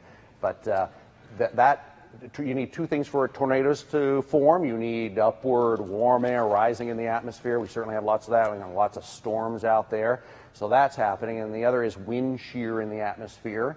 The wind's going in one direction at one level and then another direction here, and that just gives you a natural spin. And we have that too because there's friction along the coastline. So as this wind hits the coast, it at different levels of the atmosphere starts to go in different directions, and you have that natural spin. So this entire area here is very susceptible to getting tornadoes forming, and that's why there's usually a high likelihood of tornadoes popping up with any kind of landfalling hurricane, and that's what we have here starting tomorrow. They're very close to it, and that threat will be into probably, well, there's 10:30, should still be around because the winds are coming in off the ocean like this. And then even into Sunday afternoon, they start to take on more of a southwest direction. And then late tomorrow night, well, there's 8:30, so there's our spin there. So the winds start to, in Palm Beach County, come out from the southwest at this point. And then we pretty much have a west wind starting Monday morning, and then eventually west and southwest after that through most of Monday. So the winds are going to be changing in all directions for the storm, which a lot of people ask because people have areas of the house that they feel might be a little bit more susceptible to damage. So that's kind of the wind direction. Kind of like Irma has been changing. Yeah. Yes. I was just about to say a lot of changes to come. Steve, thank you very much. I know you're armed with all the tools. Our storm team, Steve mentioned two things. One, in about 24 minutes, the latest track from the National Hurricane Center will come out. Steve also mentioned James is pinpointing and creating graphics that will be able to tell you exactly when your community will feel the worst effects. We know around 8:30 right now, but they will put together graphics that will tell you exactly what communities will feel what and when. That's going to be extremely crucial as we begin to go through the duration of this. So stay right here with us, and as you stay right here, we have some updated information. We have more resources where you can watch us. And the wind field that Steve just shared with us, I think that is the most telling, and very helpful, and to know direct wind directions. You're right, as we kind of rule out that information, and for your planning purposes, and so you know what to expect here on the East Coast, that'll be very helpful in the next couple of hours and days. Keep it right here, right now. We're on WFLX.com, simulcasting. We're also on the radio right now, 106.3 ESPN, 106.3. A lot of resources out there. If you lose power, again, Facebook or WPTV app, YouTube, and our website, WPTV.com. We're back with more in a moment.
Welcome back to continuous coverage of Hurricane Irma and the arrival of this hurricane that we've been watching all week long as it makes its way closer to the peninsula of Florida. We have all our reporters scattered throughout Florida covering Hurricane Irma, including Alyssa Hyman. That's right. And you heard just a moment ago, if you were with us, Steve Weigel saying that there was some, a training effect going on in terms of the weather on the Treasure Coast. And Alyssa is in St. Lucie County live with the very latest there. Alyssa? Right, well, you guys just talking about winds. We are feeling them. We're live here on South Hutchinson Island here in St. Lucie County. Just want to clarify a couple of things. This is an area that was under a mandatory evacuation that is now a voluntary evacuation. But to be clear, they are recommending that if you've evacuated, stay where you are. Don't come back to the island, although you are allowed to do so. But if you do, you must show either your reentry card, 2 forms of identification that prove you live out here or that you work out here and your place of work is actually open right now, because obviously they're very concerned for people's safety. As we mentioned, we are starting to feel those strong winds. If you look over here, you can see these trees just whipping around in the winds. We're in Fort Pierce right now. Take a look at those trees, and then if you look over here, you can see the water, obviously extremely rough, a lot of white caps. We've actually got 2 boats out there. That's obviously a very dangerous situation over there. We have spoken to a lot of people out here who have decided to stay to ride out the storm, saying they are prepared and they feel safe to do so. Listen to the last person we spoke to. It's very windy right now. The water is high. And I'm loving it. We have white caps out here, and I just love our little island. Obviously, some people out here just very eager to see what was going on in the conditions. But again, to be clear, if you are trying to come back out onto the island, you can only do so if you live out here, and you have to show either your reentry card, identification, or you have to prove that you work out here. And as we've been mentioning, these winds just getting stronger and stronger. We're feeling extremely strong gusts out here. So that's what these folks are feeling and preparing for. Reporting live in St. Lucie County, Fort Pierce, Alyssa Hyman, back to you guys. I'm glad we heard from her to clarify that, because Alyssa, thank you. St. Lucie County did come out with saying that they were lifting or easing off on the mandatory evacuation of barrier islands, mobile homes, low-lying areas. But basically, if you've already gone, they don't want you coming back at this point. Safe bet. Just keep your plan in place. Right. Don't change anything at this point. Alyssa was in some wind gusts there. Some of the wind gusts that are beginning to move into Palm Beach County and South Florida right now are downing power lines. So we have some important information coming into our newsroom, as well as an update on abandoned or broken down cars along I-95. I want to get to right in the newsroom to Ashley Hinson with all this information. Ashley. Yeah, guys, I want to take you to Twitter here. Palm Beach County Fire Rescue tweeting out that there are power lines down near the 16,000 block of Half Mile Road. There are reports of multiple transformers damaged there. They do have crews responding to that location. It's in Delray Beach, actually, and this is actually an area with multiple apartments. So, again, they're checking that out. Also want to take you over to St. Lucie Sheriff's Twitter page here. They're mentioning those broken down vehicles, Jay, that you had mentioned there.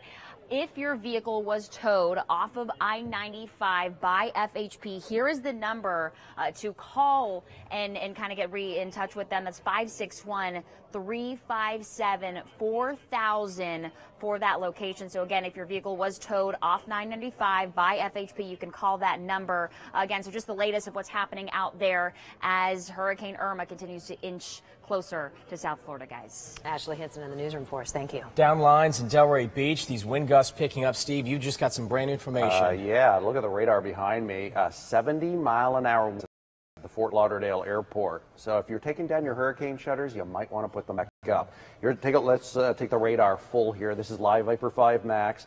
And look at these winds that are coming in with this feeder band across the area. Look at that wind pop there, 70 miles an hour. That's a wind gust, but that's almost hurricane force winds with that band coming in across Lauderdale, and torrential rains too. So there's Pompano. This is kind of right on our doorstep, because just a little farther to the north, there's 37 in Deerfield. There's the wider view. Take a look a little farther north into West Palm, still above 30 at this point. So we really haven't started to feel the strongest winds. Look at the rainfall now that's starting to work in across the Treasure Coast. It's Port St. Lucie, and it is nonstop. And let me just place a couple of buttons on here. The rain rate per hour. Let's see. at about 1 to 2 inches per hour, and we've had several hours of it. So there's a few inches of rain right there with that band coming in. And again, heavier rains coming in across just to the south of Boca and Del Rey. And I'll get moving down the radar. You can see that this is a powerful band. Now, those are the temperatures. Let me show you the wind gusts. There they are right there. Look at all the 40s now, all the way down through Miami, Kendall. Yeah, the core of the storm is from us 150 miles roughly. Well, why don't I put the ruler on it and let's take a look at. Let me just hit a couple of buttons here. Yeah, the core of this hurricane. There it is. There, a wider view. Put the time lapse on. Put the ruler on this, and so let's do it from West Palm.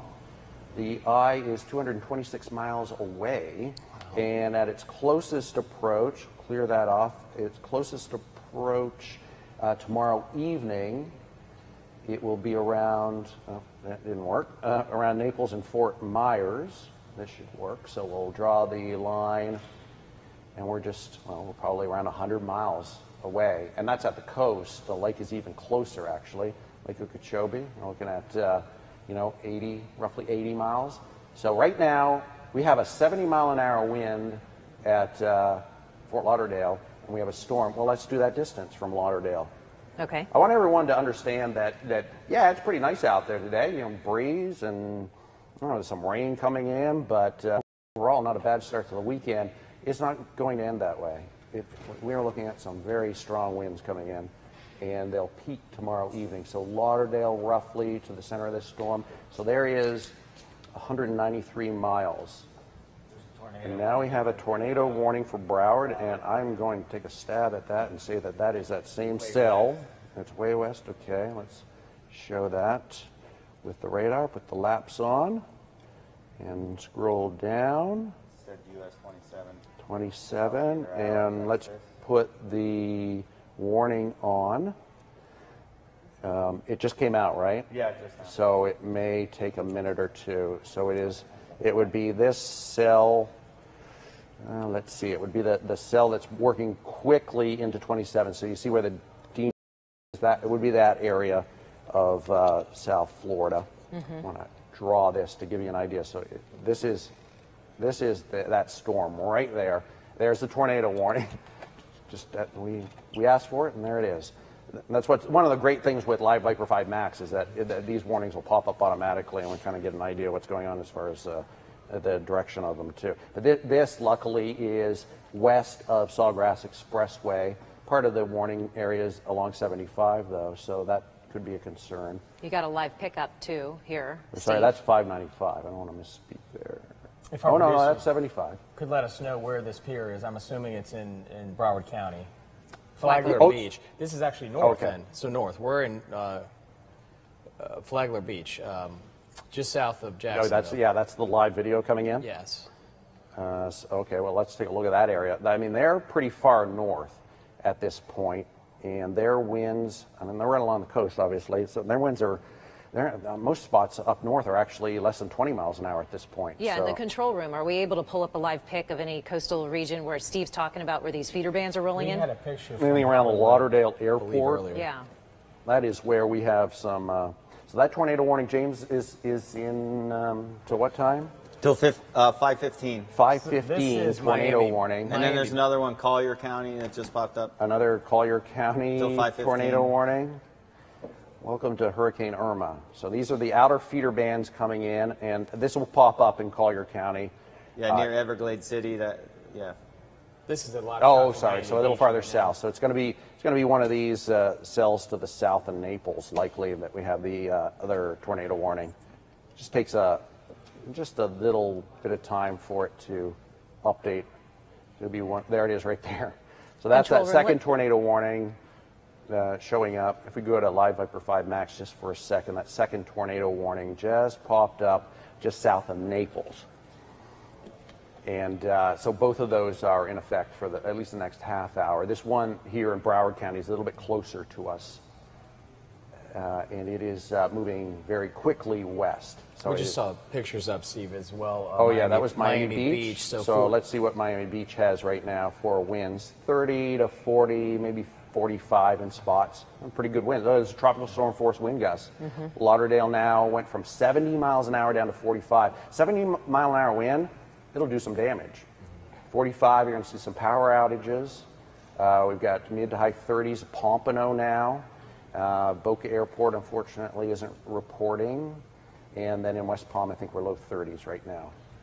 So this is the weather that we get into tonight as the storm moves closer. So what they're seeing down in Lauderdale and Miami. Well, that's 70-mile-an-hour winds. That's impressive. It's and it seems to be official because it came over our weather chat too.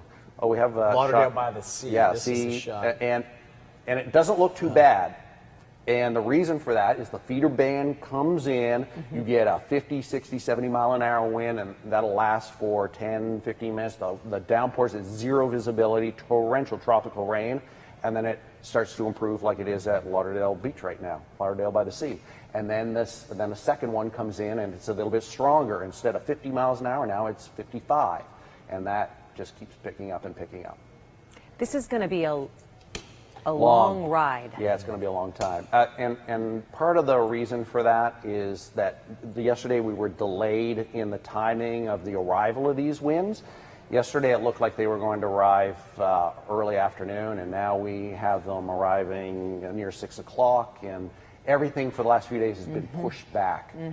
So we've been on air for quite a while, and probably if the timeline has stayed the same as it is now, we probably wouldn't have started as soon as we did, but because we got on and we wanted to inform people, we're now having to extend it because we don't really start to improve until Monday around sunrise. And the timetable was crucial. You were mentioning earlier 8:30 tomorrow when we could see the peak winds right now, and we're already seeing these wind gusts. Already seeing, I mean, 70-mile-an-hour wind. That is almost a hurricane force wind gust, and that same cell popped up with a tornado warning about 2 to 5 minutes later, which is right along 75. It's that red box that's popping up there in Broward County, and that's very, very close to Boca. So we are going to. This is the time.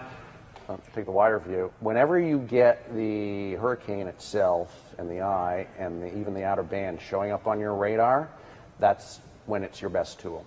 And we'll be able to track the exact location of everything for the next day and a half until it starts to leave. Is this what we're going to be doing, Steve? This kind of Yeah. having to diagnose kind of minute by minute as these things start popping up and rolling, and this is what your storm team's going to be doing. This is what our audience, our viewers are going to be experiencing. Yeah, yep. This is kind of the same scenario we went through in Francis, Gina, and Wilma, where it's constantly watching the radar and the warnings that pop up and any kind of little spins that we see that could prompt a tornado warning. And I see another big cell. There's some vicious storms coming in. Take a look at the wide view there, all the way from Lauderdale where we had the tornado warning, and then all the way back offshore, even some thunderstorms. Thunderstorms aren't, a lot of people think they're pretty common in hurricanes. They're not, but we have a couple of really big cells off Miami Beach that will eventually track into Lauderdale in the next half hour. It's going to be an interesting evening. Most of the wild weather this evening should stay to the south, but some of it's trying to work in around Boca and Delray now, too. And you mentioned the Treasure Coast just a few minutes ago. Yes. You were anticipating perhaps tornado threat? Yes, there's not a tornado watch for the Treasure Coast, but I suspect there will be soon because we have tornado warnings popping up just a few miles to the south. But there is for Palm Beach County until midnight, and that'll be extended. And the tornado watch is all the way down into Miami and on the West Coast, too. So we have 2 tornado warnings right now. We have one for Broward, and we have one for Collier County.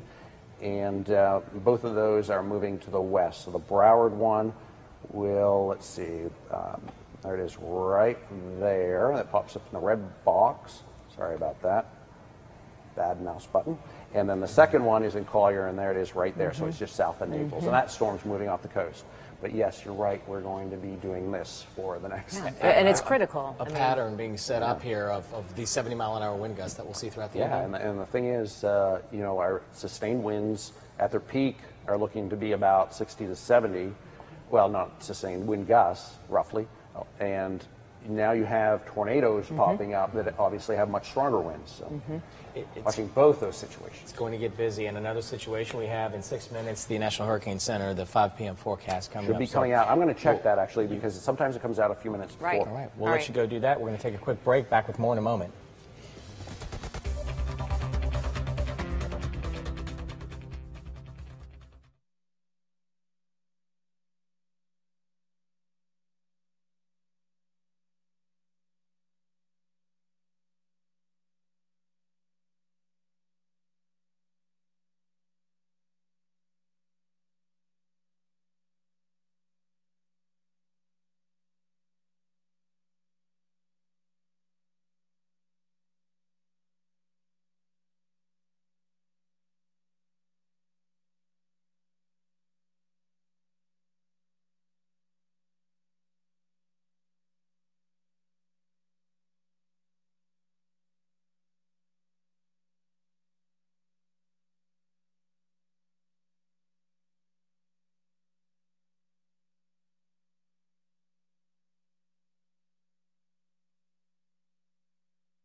Good evening. As we come up to the top of the hour, we continue, of course, to focus all of our attention on Hurricane Irma's path. Right now, we're simulcasting on our sister station, WFLX Fox 29, and with our radio partner, ESPN 106.3.